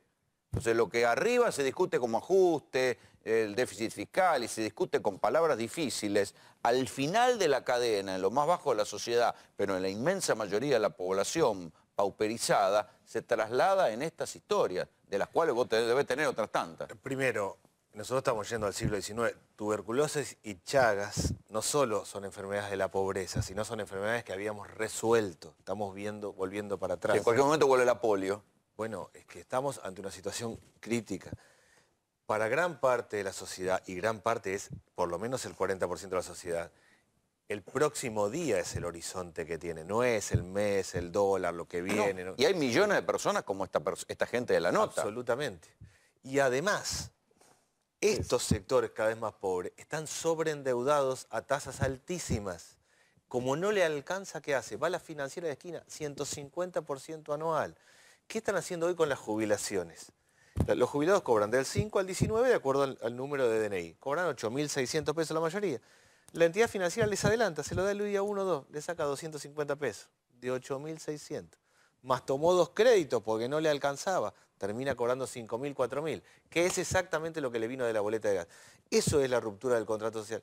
Yo veo que la situación está muy, muy dura. Y la solidaridad se está también trabando. ¿Qué hace el que ve esto? Va y pone un comedor. La señora que dice, yo pongo un comedor para ayudar. Se le viene un montón de gente. Como se le viene un montón de gente y no sabe qué hacer, compra harina y fideo, que es todo lo que puede comprar, y se le va complicando y cada vez se come peor. Está muy complicado. El tema alimentario está desacomodado. El tema del endeudamiento de las familias también. Y lo que hay es un horizonte de no laburo. Cada uno sale a changuear. La persona que hace los pastelitos termina cambiando la plata. Esa es la foto hoy. Creo con toda sinceridad que estamos entrando en una zona gris y muy complicada. Todavía esto no se traduce en rebelión social. No. Es anomia. No. Es bronca y anomia. Es implosión social. No es explosión, sino implosión. Gente que revienta para adentro, que está mal, que está complicado, que llega, se pelea con la mujer, aumenta la violencia familiar, la tensión. En un barrio, 3 cositas terminan los tiros por nada. Es implosión social.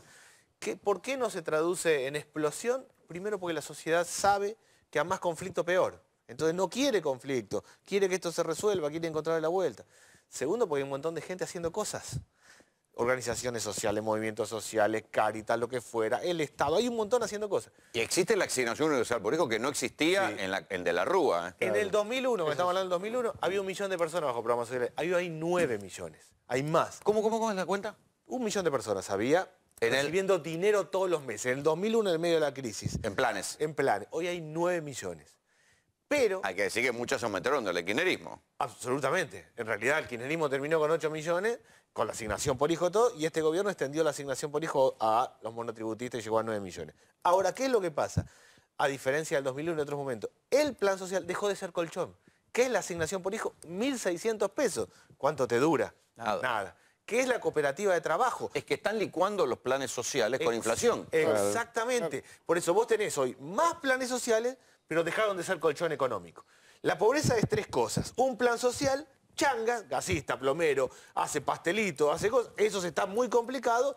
Y lo tercero es la red social. Es decir, yo estoy mal, pero tengo un vecino que va más o menos, un médico conocido. Hoy se quebró la red, básicamente porque están todos mal en el barrio. Separaron la changa. La gente que hace changa gana menos plata que el año pasado. Porque antes trabajaba 5 veces. El gasista, el plomero, pasó de trabajar 5 veces por semana a trabajar 2. Gana menos plata y todo le subió. Eso es endeudamiento, es enfermedades, es conflicto, es implosión social. Los intendentes, yo he tenido acá intendentes que decían, dejamos de poner luces para tirarle comida a la gente. Absolutamente. Pero que estamos yendo al siglo XIX. Lo está haciendo también la provincia de Buenos Aires y es entendible. Hoy acaba de anunciar 1.000 millones más. 300 pesos. ¿Sirve, alcanza o es solo un parche? Es menos que un parche. 300 pesos, que fue lo que hizo hasta ahora la provincia de Buenos Aires, en lo alimentario, es más o menos como si alguien nos propone a nosotros darnos 150 pesos. Es mejor que 0, sí, pero está claro que en este contexto no te acomoda. Sí, ahora vamos a poner 1.000 millones.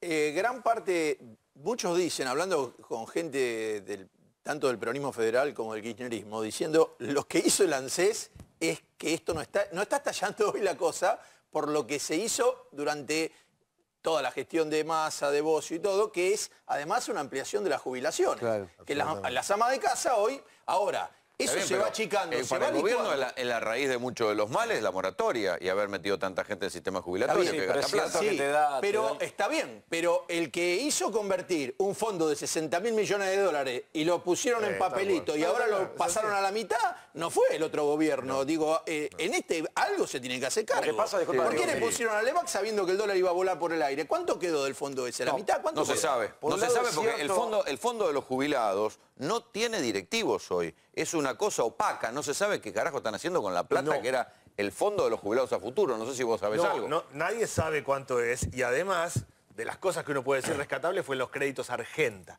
que hoy son 40%, y que está claro que va a ser un conflicto, que no se van a poder pagar. ¿A quién le diste los créditos Argenta? A los jubilados que cobran la mínima, a las personas que tienen asignación universal por hijo, que con esta tarifa y el crédito no pueden vivir. Exactamente, con lo cual también ahí vas a meterte en un problema. Sí, Agustín. No, digo, el problema que tenés es que es cierto que lo que actúa como colchón es la política anterior social, que tiene que ver, por ejemplo, con la moratoria jubilatoria, que antes cubría un 60%. Que para el gobierno es satánica. Claro, sí, la criticó varias veces y lo ve con malos ojos. De hecho, pero está además, evaluando, dijo en un momento. Además la va a utilizar como variable de ajuste. Ahora la fórmula nueva previsional hace que las jubilaciones y las asignaciones universales por hijo en septiembre anualizado crezcan un 19,1% con una inflación que va a estar llegando al 40%. Y ni te cuento si tomás la inflación de medicamentos o de alimentos que crece muy por encima del nivel general. Entonces, el impacto en términos de poder adquisitivo es terrible. Y en esto que vos trazabas entre lo de arriba, lo macro y lo de abajo, que es directo el vínculo, lamentablemente lo que viene de acá en adelante es mucho peor. Porque lo que vamos a ver de anuncios del gobierno a partir del lunes es para generarle calma al mercado financiero, un gran paquete de ajuste, y el impacto sobre estos sectores va a ser más fuerte. Pero ¿sabes cuál es el problema? Al gobierno le importa 3 carajos del impacto que nosotros nos sensibiliza y vemos. Hay un tiempo donde va a volver la guita, o sea, donde la devaluación va a traer, aunque sea alguna mejora de otras industrias. Sí, turismo, petróleo, el campo. Absolutamente. Abril, muchas partes del interior del país van a estar mucho mejor. Y si realmente por unos cuantos años tenemos una fuerte política de exportación, se termina con la pobreza. No, pero eso es mucho. Abril, en abril cambia la bocha. Supongamos que no toquen nada. No, empieza a cambiar. Si se hace una buena política a partir de ahora, cambian las expectativas así. Y inmediatamente empiezan a crearse puestos de trabajo y lentamente va cayendo el asistencialismo. Que sería como lo que hizo Labaña en 2013. Ya no es más necesario. El asunto es, la clave de una buena política económica es la demanda de trabajo. Hay que crear demanda de trabajo. Ese es el punto número 1. La solución no es lo que hizo Macri. No es lo que hizo Macri. Lamentablemente no. Pero yo tengo la esperanza que ahora sí se dé cuenta y lo haga. A la trompada. No, pero digo, ¿qué es el mercado de trabajo hoy? ¿Es el siglo XXI? El que está vinculado a la soja, al mundo del conocimiento, a la industria del software, sale, compite y le va bien. ¿Es el siglo XX la señora que cose ropa fazón en su casa? ¿O el gasista o el carpintero? 35%. ¿Y es el siglo XIX? El cartonero. El pibe sin secundaria completa. Todo eso es el mercado laboral. Lo único que no hay en la Argentina es derrame. No es que porque le va bien a la soja, minería, sector financiero, al resto se acomoda. Sin Estado la Argentina no se acomoda y ese es el desafío de crear una política. Graña, las 3 cosas que crearon son el tema del fly bondi que no sé, la verdad... Lo del Uber, que es raro, porque si usted se pone a vender en la calle Avellaneda, lo sacan preso porque dicen no se puede poner a vender enfrente de un negocio que paga impuestos. Ahora, el taxista paga impuestos y el Uber todavía no paga impuestos. Y lo ven como distinto a vender por la calle, como si usted fuera ofreciendo cosas. Pero creció el Uber, creció el Flybondi y ahora esto que parece de la India, que empiezan a aparecer bicicletas por todos lados para suplir a las motos. A mí yo me siento como Bombay. Que sale uno anaranjado, otro. Esta semana, empezaron hace 2 semanas. Yo antes no lo veía estos muchachos. Está bien, eso es bajar el costo de la logística. Patéticos. Traducido, bajar el costo de la logística. Pero ¿cuánto gana esa gente? ¿Y qué negocio, qué mercado 35 pesos por envío. Monotributistas, ¿no sabías eso? ¿El qué? Ellos son monotributistas, que no facturan a la... Sí, en serio. Yo quiero saber cuántos accidentes en bicicleta hay y quién los paga. Es que no tienen ART. Ellos se tienen que comprar la mochila, esa grandota cuadrada, la pagan ellos.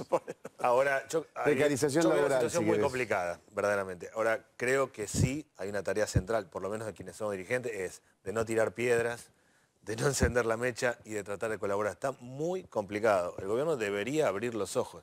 Lo mínimo de lo mínimo que tiene que hacer es generar un mecanismo para que los 11 productos de la canasta básica se congelen los precios.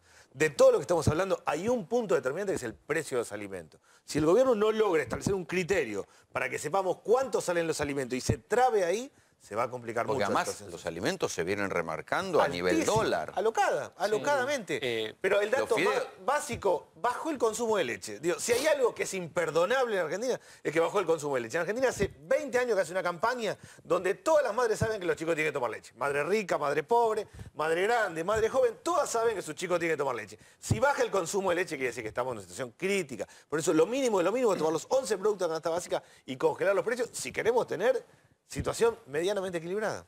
¿Qué pasa con Macri? ¿Cómo lo ves vos, Raúl? ¿Encerrado? Porque no cambia su libreto. No sé ahora esto es lo que se está discutiendo en estas horas. Sí, yo creo que ya perdió capacidad de reacción, digamos, ¿no? Es decir, se equivocó en el libreto, lo sostuvo, se le vino Ese todo. disparate de ese spot que grabó, ¿cómo lo viste vos? Es una locura. 2 minutos... Parece que lo hizo solo, que no. Pero que lo 2 minutos después solo. el dólar aumentó 7%. En media hora, más o menos. Sí, más o menos. En la media hora siguiente a ese spot, el dólar hizo boing y lo hizo. Eso sí hacía acordar a De la Rúa, que hablaba y le salía todo mal. Claro, le subía el riesgo país. La estrategia, porque es parecido a lo que hizo Cavallo en el 2001. Hacía anuncios que no tenía arreglado con el fondo para forzar al fondo. Decía, bueno, si ahora me decís que no, me desautorizás, se cae el país y va a ser tu culpa, le echa la culpa al fondo. Algo parecido hizo Macri. Quiso forzar un acuerdo con el FMI. ¿Cavallo hacía lo mismo? Sí, que no lo tenía cerrado. Quiso el bluff al mercado, decir voy a engañar, los voy a decir que el FMI me va a adelantar todos los fondos para cubrir los vencimientos de 2019, y la mayoría se daba cuenta que no. El FMI a la noche de alguna manera lo desmintió a Macri porque dice estamos iniciando las conversaciones, pero los pasos para renegociar el paquete que se arregló hace apenas 2 meses, el primer paquete se cerró en junio de este año. Ahora lo quieren renegociar. Y Macri daba por hecho que estaba renegociado y que le iban a adelantar los fondos. ¿Cuándo se encienden las luces rojas del riesgo país? Y ya están. Ya están encendidas, 800 puntos de riesgo país. Ya sé, pero en el 2001, ¿en cuánto le cerraron la canilla? ¿En 1000? No, en realidad... perdón, el asunto ocurrió así.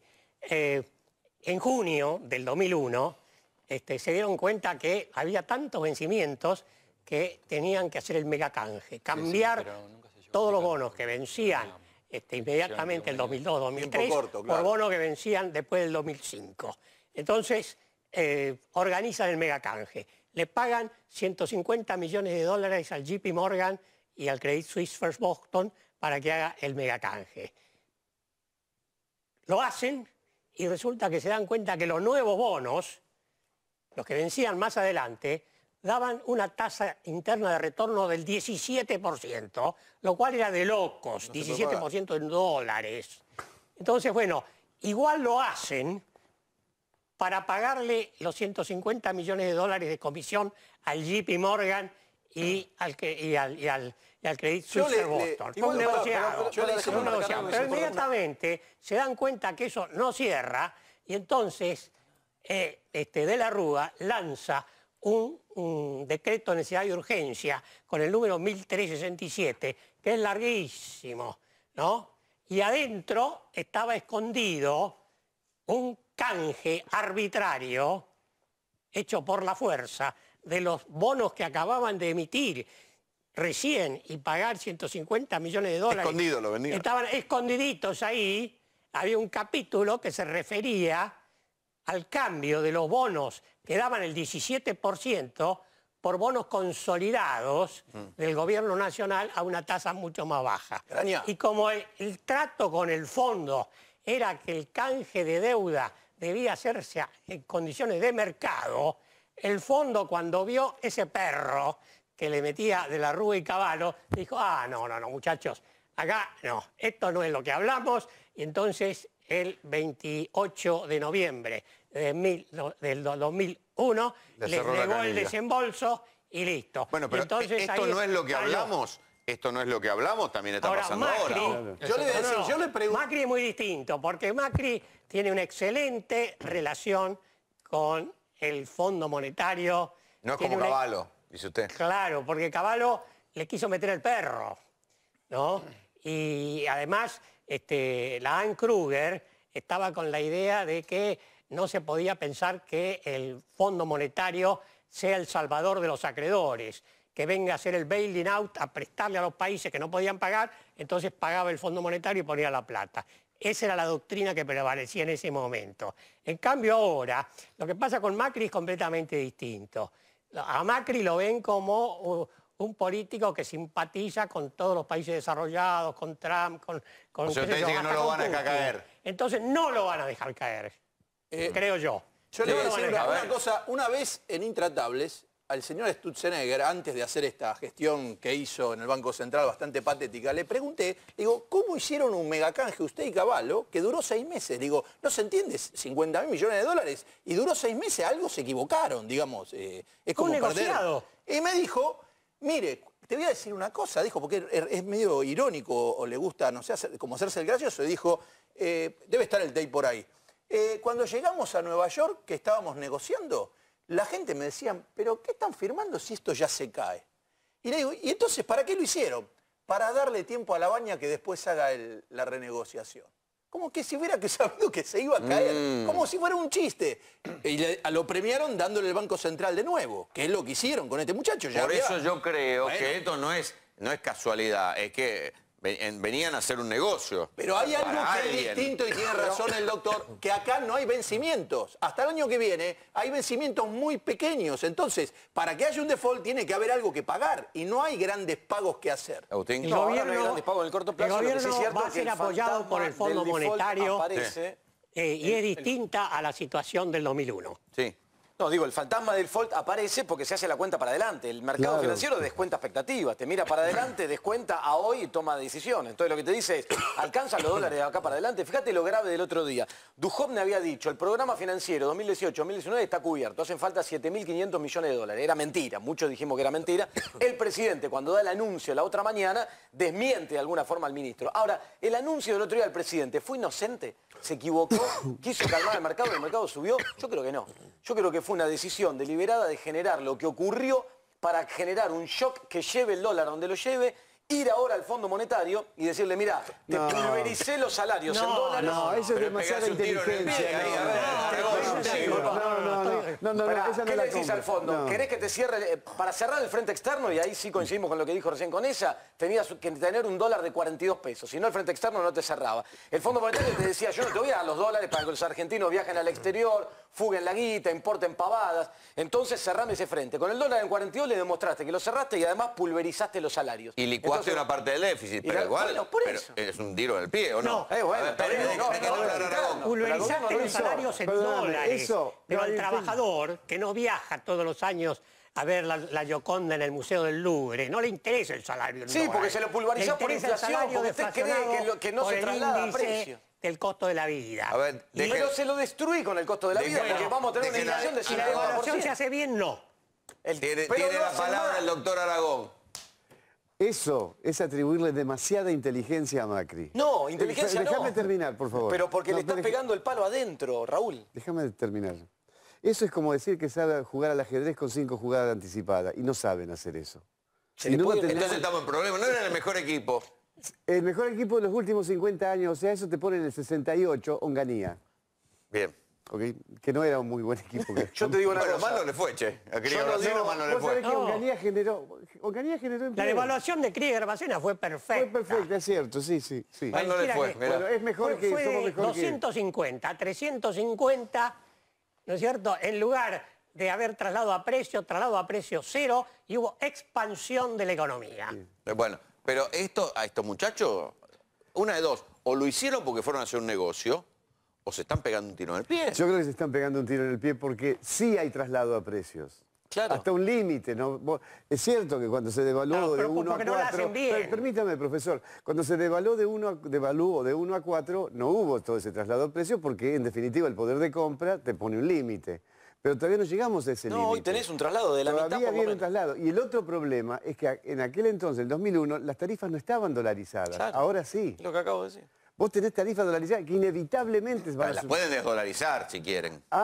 Y pelearse Aranguren ya se fue. Ahora, Rolando, lo que yo te quería decir antes es, yo no te digo que esto vaya a salir bien. Lo que te digo es qué alternativa tenía el gobierno para ir al Fondo Monetario a pedir un adelanto y un waiver después de haber firmado hace menos de 2 meses si no generaba una situación de estas características. No tenía ninguna alternativa. Con un dólar en 42 mangos destruís el mercado interno. Pero se vuelve a parecer a Cavallo, que negociaba con el fondo, no cumplía lo que pactaba con el fondo y tenía que ir a pedir perdón. Sí, hacía los anuncios, sí. Este gobierno tiene el pleno apoyo del fondo, por ahora, de Trump y de todo el establishment internacional. Eso es cierto. Esa parte sí, pero eso no es suficiente para sostener la política económica. El problema es que no tiene un buen plan de desarrollo económico. A menos que te pongan una tonelada de guita y después a ver, Raúl, no me hablen allá entre ustedes, Perdón, que me quilomban la mesa. Que por más que por ahora tenga el apoyo del fondo, que habría que ver si se verifica si el directorio le aprueba el cambio de plan a Macri, por más que le dé el apoyo, a mí me parece que no es suficiente para sostener el plan, porque es un plan inviable económicamente, socialmente, y ya estamos viendo cómo se están acelerando los tiempos sociales, económicos. No es que sea inviable. Bueno, pero por eso, pero la plata del fondo, por más que le den toda la plata del fondo. A ver, yo creo esto básicamente. Sobre una situación social muy complicada, hasta acá la propuesta del gobierno es meter el año que viene un presupuesto con un recorte de 300.000 millones de pesos. Eso era hasta ayer, ahora pareciera que va a ser más. 490. Sí, quedémonos con los 300.000. Mucho más que eso. Es socialmente inviable en Argentina. El 76% del presupuesto en Argentina es seguridad social, salud, educación, planes sociales, jubilaciones. Si vos creas un recorte de 300.000 millones de pesos, vas a recortar ahí claramente. O sea, eso va a generar una reacción social. Absolutamente, va a generar una reacción social del mundo organizado. ¿Pero te lleva puesto o salís a los tiros? Del mundo organizado, de los docentes, de los jubilados, de los trabajadores estatales, del mundo desorganizado, de la gente que la lleva en el barrio como puede, y de las personas que tienen planes sociales. Está claro, vas a meter un planchazo sobre una sociedad que ya está exhausta. Va a ser un conflicto social. Ojalá el gobierno no se tienda en resolverlo a los golpes y a los tiros, pero el problema... y sí con otra política económica. Porque claramente acá hay que tener responsabilidad colectiva, no es solo un problema de cómo le cierra y cómo lo habla con el fondo. ¿Cómo hacemos para sostener la diaria? Raúl, ¿qué está discutiendo el peronismo? No, el peronismo claramente, a mi modo de ver, el peronismo tiene varias discusiones. Pero vos estás adentro, yo le pregunto a Raúl que está afuera. A ver, claramente, yo creo que construir una gran unidad del peronismo, claramente es esa, un camino, y esa gran unidad amplia del peronismo, más los movimientos sociales, más el resto, tiene que traducirse en medidas de emergencia hoy concretas, porque la elección del 2019 es ciencia ficción en Argentina, es cómo hacemos para llegar al fin de la semana que viene. Medidas concretas, como por ejemplo, controlar el precio de los 11 productos de la canasta básica o cortar los créditos usurarios, y también medidas para el 2019 en términos de una gran unidad opositora. Raúl, ¿ves a los gobernadores apoyando el ajuste en el presupuesto? Depende qué ajuste, Rolo. Yo creo que si es el ajuste, como me imagino, desde mi ignorancia económica, como me imagino que va a ser, no pueden apoyarlo. Hay una maniobra dando vuelta ahí que es arreglar con los gobernadores. Firmame el presupuesto, desdoblar las elecciones, te pongo un competidor débil y después vos en la presidencial apoyás a un candidato de 10%. A cambio de que vos me firmes el presupuesto, yo te dejo retener el poder. Está bien, pero el ajuste se puede llevar puestos a los propios gobernadores.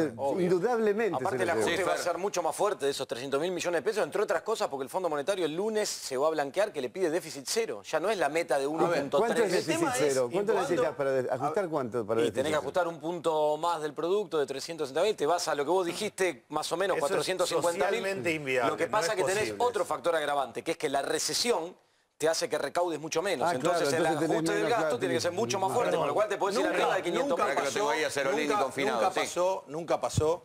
Una cosa es, vos podés hasta desdoblar la economía, que haya una economía de mercado interno y una relación con el mundo con una gran devaluación. Pero tiene que haber mercado interno. Si no hay mercado interno, digo, más allá de lo que apruebe o no el fondo, hay una cuestión que es que el fondo no vota. Y no va a tener las elecciones, ellos tienen elección el año que viene, y salvo que no sé, que quieran ir que termine esto a los tiros, no van a tener el pozo de la crisis para que rebote, así tenga el rebote del gato muerto, tiene que haber un fondo. Y no hay tiempo para caer del todo porque... Bueno, si pegan la vuelta en abril les da un ¿Cómo en abril? En abril va a estar... Lo que iba a pasar en diciembre ahora con esta devaluación va a pasar en abril o mayo porque se viene corriendo. Cada vez hay 30% más o 20% más del precio. No hay que confundir la provincia de Buenos Aires y el conurbano con el interior del país. El interior del país... con la devaluación está de parabienes. Mendoza, Tucumán, Salta, el interior está magnífico. El supermercado que mostraron hoy es de Mendoza, y como dice acá bien el amigo, esa zona sí es la que donde hay problemas. No, pero doctor, muchísimas gracias por venir. Gracias. Agrodependiente, las ciudades agrodependientes. Déjenlo ir al doctor, che, no le sigan discutiendo. Mamá, ahora vamos a hablar de universidad. Vamos, claro, porque en el medio de todo esto, está lo que está pasando en las universidades, ¿no? Porque eso también es el ajuste. Sí. Cortarle la guita a las universidades. Sí. Y lo que está haciendo el ajuste hoy es subejecución de presupuesto. Sí. Del presupuesto que se votó en el 2018, que quedó siendo un dibujo, decía 10% de inflación, dólar a 19 pesos, crecimiento al 3,5. Además está subejecutando. Doy un solo dato, Ministerio de Educación, infraestructura para mejorar escuelas. Estamos entrando al mes 9, lleva gastado hasta ahora 20%. 25. Y lo mismo en gran parte. O sea, lo que está haciendo en la práctica el gobierno es ajustando por no transferir la plata. Está bien, pero Raúl, nosotros sabemos que si vos vas contra los universitarios, mandás a la calle un sector de altísima capacidad de movilización. Muy combativo. Se vio este jueves. Muy combativo. ¿Vos sabés cómo empezó el Cordobazo? Bueno, no, porque vos no habías nacido todavía, pero... Sí, había nacido, gracias, me sacaste unos años. Baja una columna de estudiantes protestando, no me acuerdo por qué, y se encuentra con una columna de obreros protestando por otra cosa en una esquina, y entonces empiezan obreros y estudiantes unidos y adelante, y a las 2 horas habían tomado Córdoba. Porque la combinación de esa cosa de atrevida que tiene el estudiante universitario con lo combativo que es el obrero que sí sale a la calle, digamos camionero, u ocra, esa combinación no la parás, no la parás. Esto fue lo que se vio ayer, una movilización estudiantil que fue muy grande, véanlo.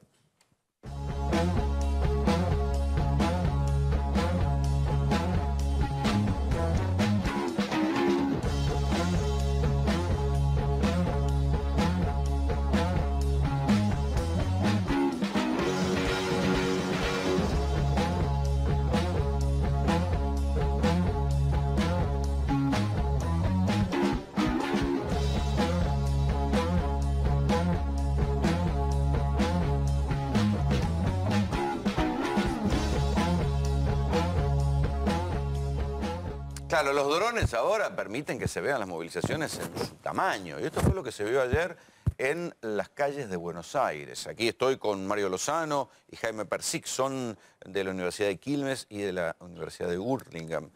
Ustedes están al tanto de las negociaciones, pero hoy tengo entendido que hubo un parate en las negociaciones con el gobierno. El lunes pasado empezó una reunión, hubo el otro lunes una primera mesa después de 3 meses de no haber. Se volvieron a juntar el lunes, se habían comprometido a juntar el miércoles se juntaron, habían quedado para hoy la levantaron la reunión, la pasaron para el ¿Se está discutiendo solo salarios o gastos de funcionamiento de las universidades también? No, se está discutiendo... Quilombo de salario es crónico. No, se está discutiendo salarios de docentes y no docentes, se está discutiendo obras, hay más de 4.000 millones de pesos recortados de obras de infraestructura en universidades. Se está discutiendo el presupuesto de este año, como decía Daniel, el presupuesto del año que viene. Pero eso era avisado porque se decía, miren que después de las vacaciones de invierno las clases no arrancan, hagan algo, ¿hicieron algo? ¿O lo dejaron ir al conflicto? Como decía Jimmy, hace 3 meses dejaron pasar sin que hubiera negociaciones con los gremios y parecía que el gobierno tenía la vaca atada o creía tener la vaca atada. Llegó el comienzo del segundo cuatrimestre y no empezaron las clases. Yo, lamentablemente, creo que me parece que hay una cuestión, no sé si ideológica o de decisión, pero las universidades le importan poco las universidades públicas a este gobierno. Y mucho más las universidades públicas nuevas. Tal vez la UBA, bueno, pero las universidades nuevas, digo, como Quilmes, Hurlingham, le importa poco. Me parece que ha habido incluso declaraciones de Vidal diciendo, bueno, ¿quién va a estudiar al conurbano? ¿Y? Mira, ¿no es a propósito? A mí me da la impresión que este gobierno lo que le pasa es que no entiende a las universidades, no comprende al sistema de universidades públicas. Bueno, pero su staff de funcionarios proviene por universidades privadas.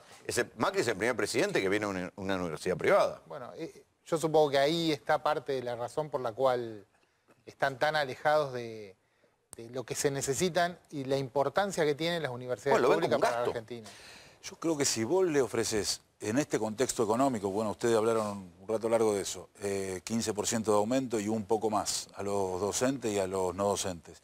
Si recortás las obras de aulas, de laboratorios, si no aumentás las becas de los chicos, si el presupuesto lo pagás, como decían también, tarde, Esa es la idea de educación que tenéis y la idea de universidad que tenéis. Eso es los profesores que vos querés. Pero eso no se puede hacer en el vacío como si fuera una variable de un gabinete de física y química. Por eso pasó esto. Esto sucede en un lleno social, digamos. Algún grado de reacción hay. Esto que decías vos, digamos, no se jode con los estudiantes. No, es muy peligroso joder con el sector universitario. Yo fui universitario alumno y después profesor. No jodas con nosotros. López Murphy, ¿cuánto duró? Le cortamos todas las entradas a Buenos Aires, 2 días duró. Y fíjate que el ajuste de López Murphy fue amigo, porque estaban los radicales dentro de la alianza. Y el ajuste de López Murphy fue un ajuste de 13%. El que tenés hoy es mucho más fuerte. Lo que pasa es que no es nominal. En ese caso te dijeron, te bajamos de lo que vos cobrás un 13%. Ahora te dicen, la inflación es 50 y te ofrecemos un 15. Muchísimo más fuerte. Lo que pasa es que López Murphy no podía hacer lo que hicieron esto porque estaba el 1 a 1. Entonces estaba para bajar los salarios en dólares, tenía que bajarlo. Es mucho más grave lo que pasa. A mí me parece que además de todo, no están recorriendo las universidades. Acá tenés 2 rectores de universidades del conurbano que son modelos, que están laburando, y que gran parte de los estudiantes, 85-90% de estudiantes, son primera generación de estudiante universitario en su familia. Es así, yo no me quiero imaginar a ese pibe que le quitan la posibilidad de estudiar, ¿cómo se va a poner? Le cortás todo el horizonte. Bueno, hubo, además de esta marcha, a mí me parece importante, hubo en casi todas las universidades abrazos a las universidades que fueron recontra masivos. En la nuestra, que es una universidad que tiene 6.800 estudiantes, hubo 3.000 personas abrazando la universidad. En la Universidad Jauretche hubo más de 30.000. O sea, hay una participación y una defensa por parte de los estudiantes y la comunidad que es impresionante.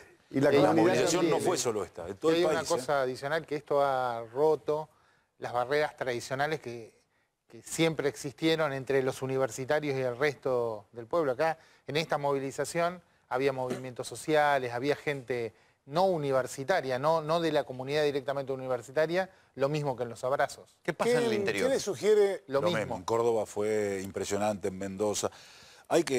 No está informada, hay universidades tomadas, muchas universidades tomadas, mucha participación de los estudiantes. ¿Es solo un conflicto conducido por el trotskismo? No, mira, eso demuestra hay una extensión del conflicto que hay que entender. Sí, Néstor. No, ¿qué le sugiere, a ambos le pregunto, esta movilización y las que se repitieron en el interior del país, la ausencia de Franja Morada? Yo creo que Franja Morada estaba. Estaba ahí, ¿eh? Ajá. Franja Morada está ahí. El presidente de la FU habló, que es de Franja Morada. Habló en el acto. ¿Notan ahí una ruptura? Porque Franja Morada es la expresión del radicalismo dentro de la nosotros universidad, estamos en el radicalismo a nivel nacional es aliado del gobierno. Nosotros en el Consejo Interuniversitario Nacional hay rectores de todos los sectores políticos y la posición es reclamo por las paritarias, que los trabajadores no pierdan poder de compra, un aumento de las becas y salen por unanimidad las mociones. O sea que ahí están todos. Te voy a decir una perlita, Araña, una perlita. Un dato chiquito, me escriben desde Bariloche, un amigo. Me dice, acá la movilización fueron 10 cuadras. Jóvenes, profesores, padres, gremios, abuelos, organizaciones. Hubo movilización en Comodoro Rivadavia, en Esquel, en La Quiaca. Claro, usted sabe que en el caso de Berardo Duhovne, que es el padre de Duhovne, que es un arquitecto, fue mucho tiempo decano de la Facultad de Arquitectura. Y fue una semana, cuando se fue Jaime Echeverry, fue una semana el rector de toda la UBA.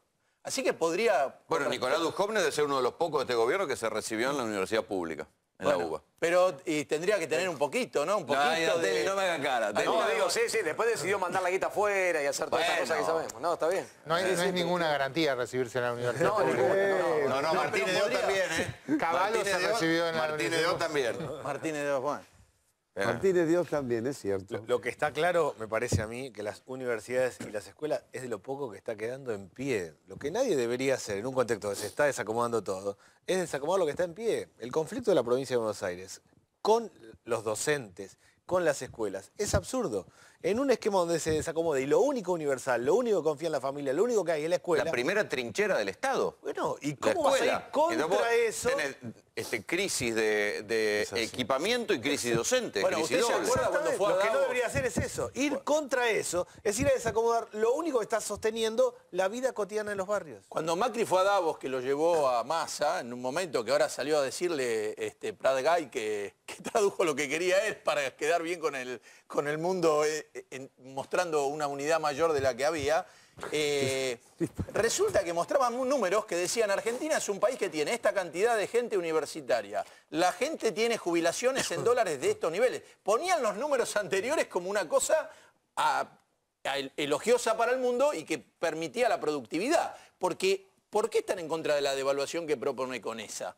Porque el negocio que ellos pensaban es que acá podía venir a multiplicarse los dólares con extranjeros en un nivel donde no haya una devaluación, porque el que quiere ganar en dólares quiere cantidad de dólares. Y una devaluación hace que el negocio sea para los que vivimos en la Argentina y que la Argentina empiece de nuevo, pero no el negocio que planteaba el macrismo de las inversiones que iban a llover. No llovieron las inversiones y lo que dijeron que iban a cuidar, que lo bueno, le decía, Daniel, ¿en qué te han convertido? ¿Se acuerda cuando decía Scioli? Nosotros vamos a cuidar todo lo que andaba bien. La verdad que lo están chocando todo. Sí, pero además una de las cosas que se discute en todo el mundo es que los próximos puestos de trabajo del futuro van a ser puestos de trabajo para gente capacitada.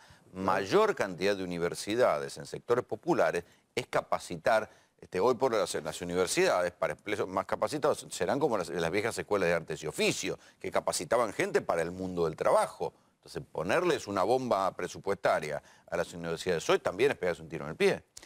Hoy las universidades, la mayoría tiene claro que la oferta académica tiene que ir por ese lado, por cómo incorporar a los jóvenes que van a la universidad al mundo del trabajo o del arte, pero está claro que va por ese lado. No tener esa dimensión de la política me parece que es ir en contra del país y hasta del gobierno. ¿Sí? O sea, pero ustedes como universidad están pensando cosas con salida laboral.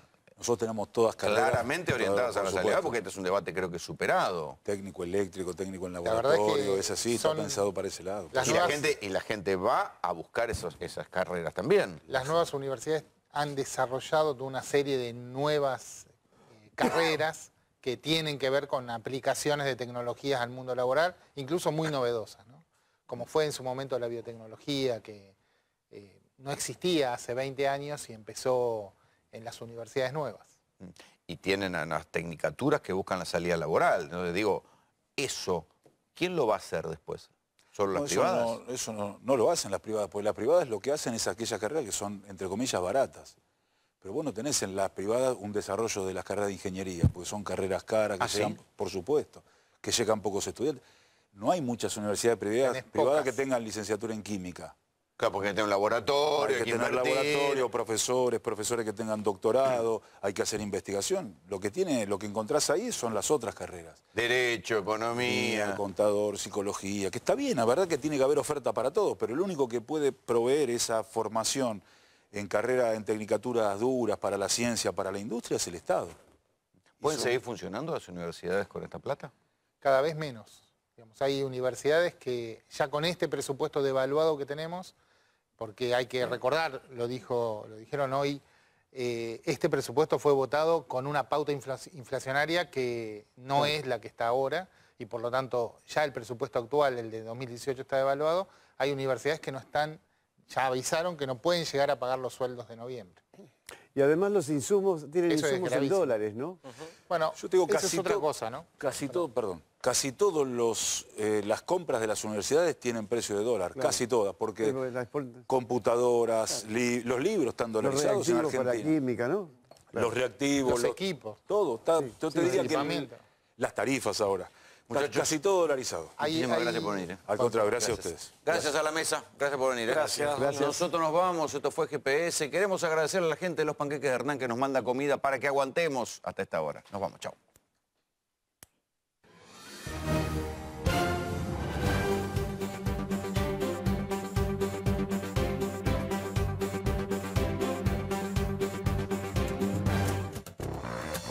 Más de 13.000 policías en calle. Seguimos avanzando hacia una ciudad más segura. Buenos Aires Ciudad. Vamos, Buenos Aires.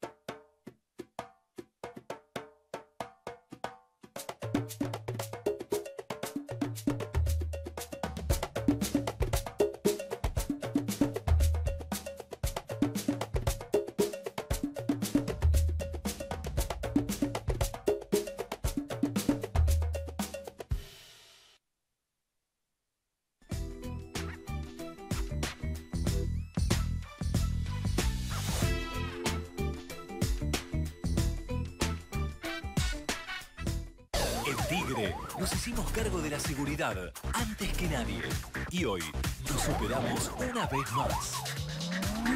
Alerta Tigre Global es un núcleo inteligente de acción operativa que agiliza la velocidad de respuesta y mejora el nivel de solución frente a cualquier emergencia.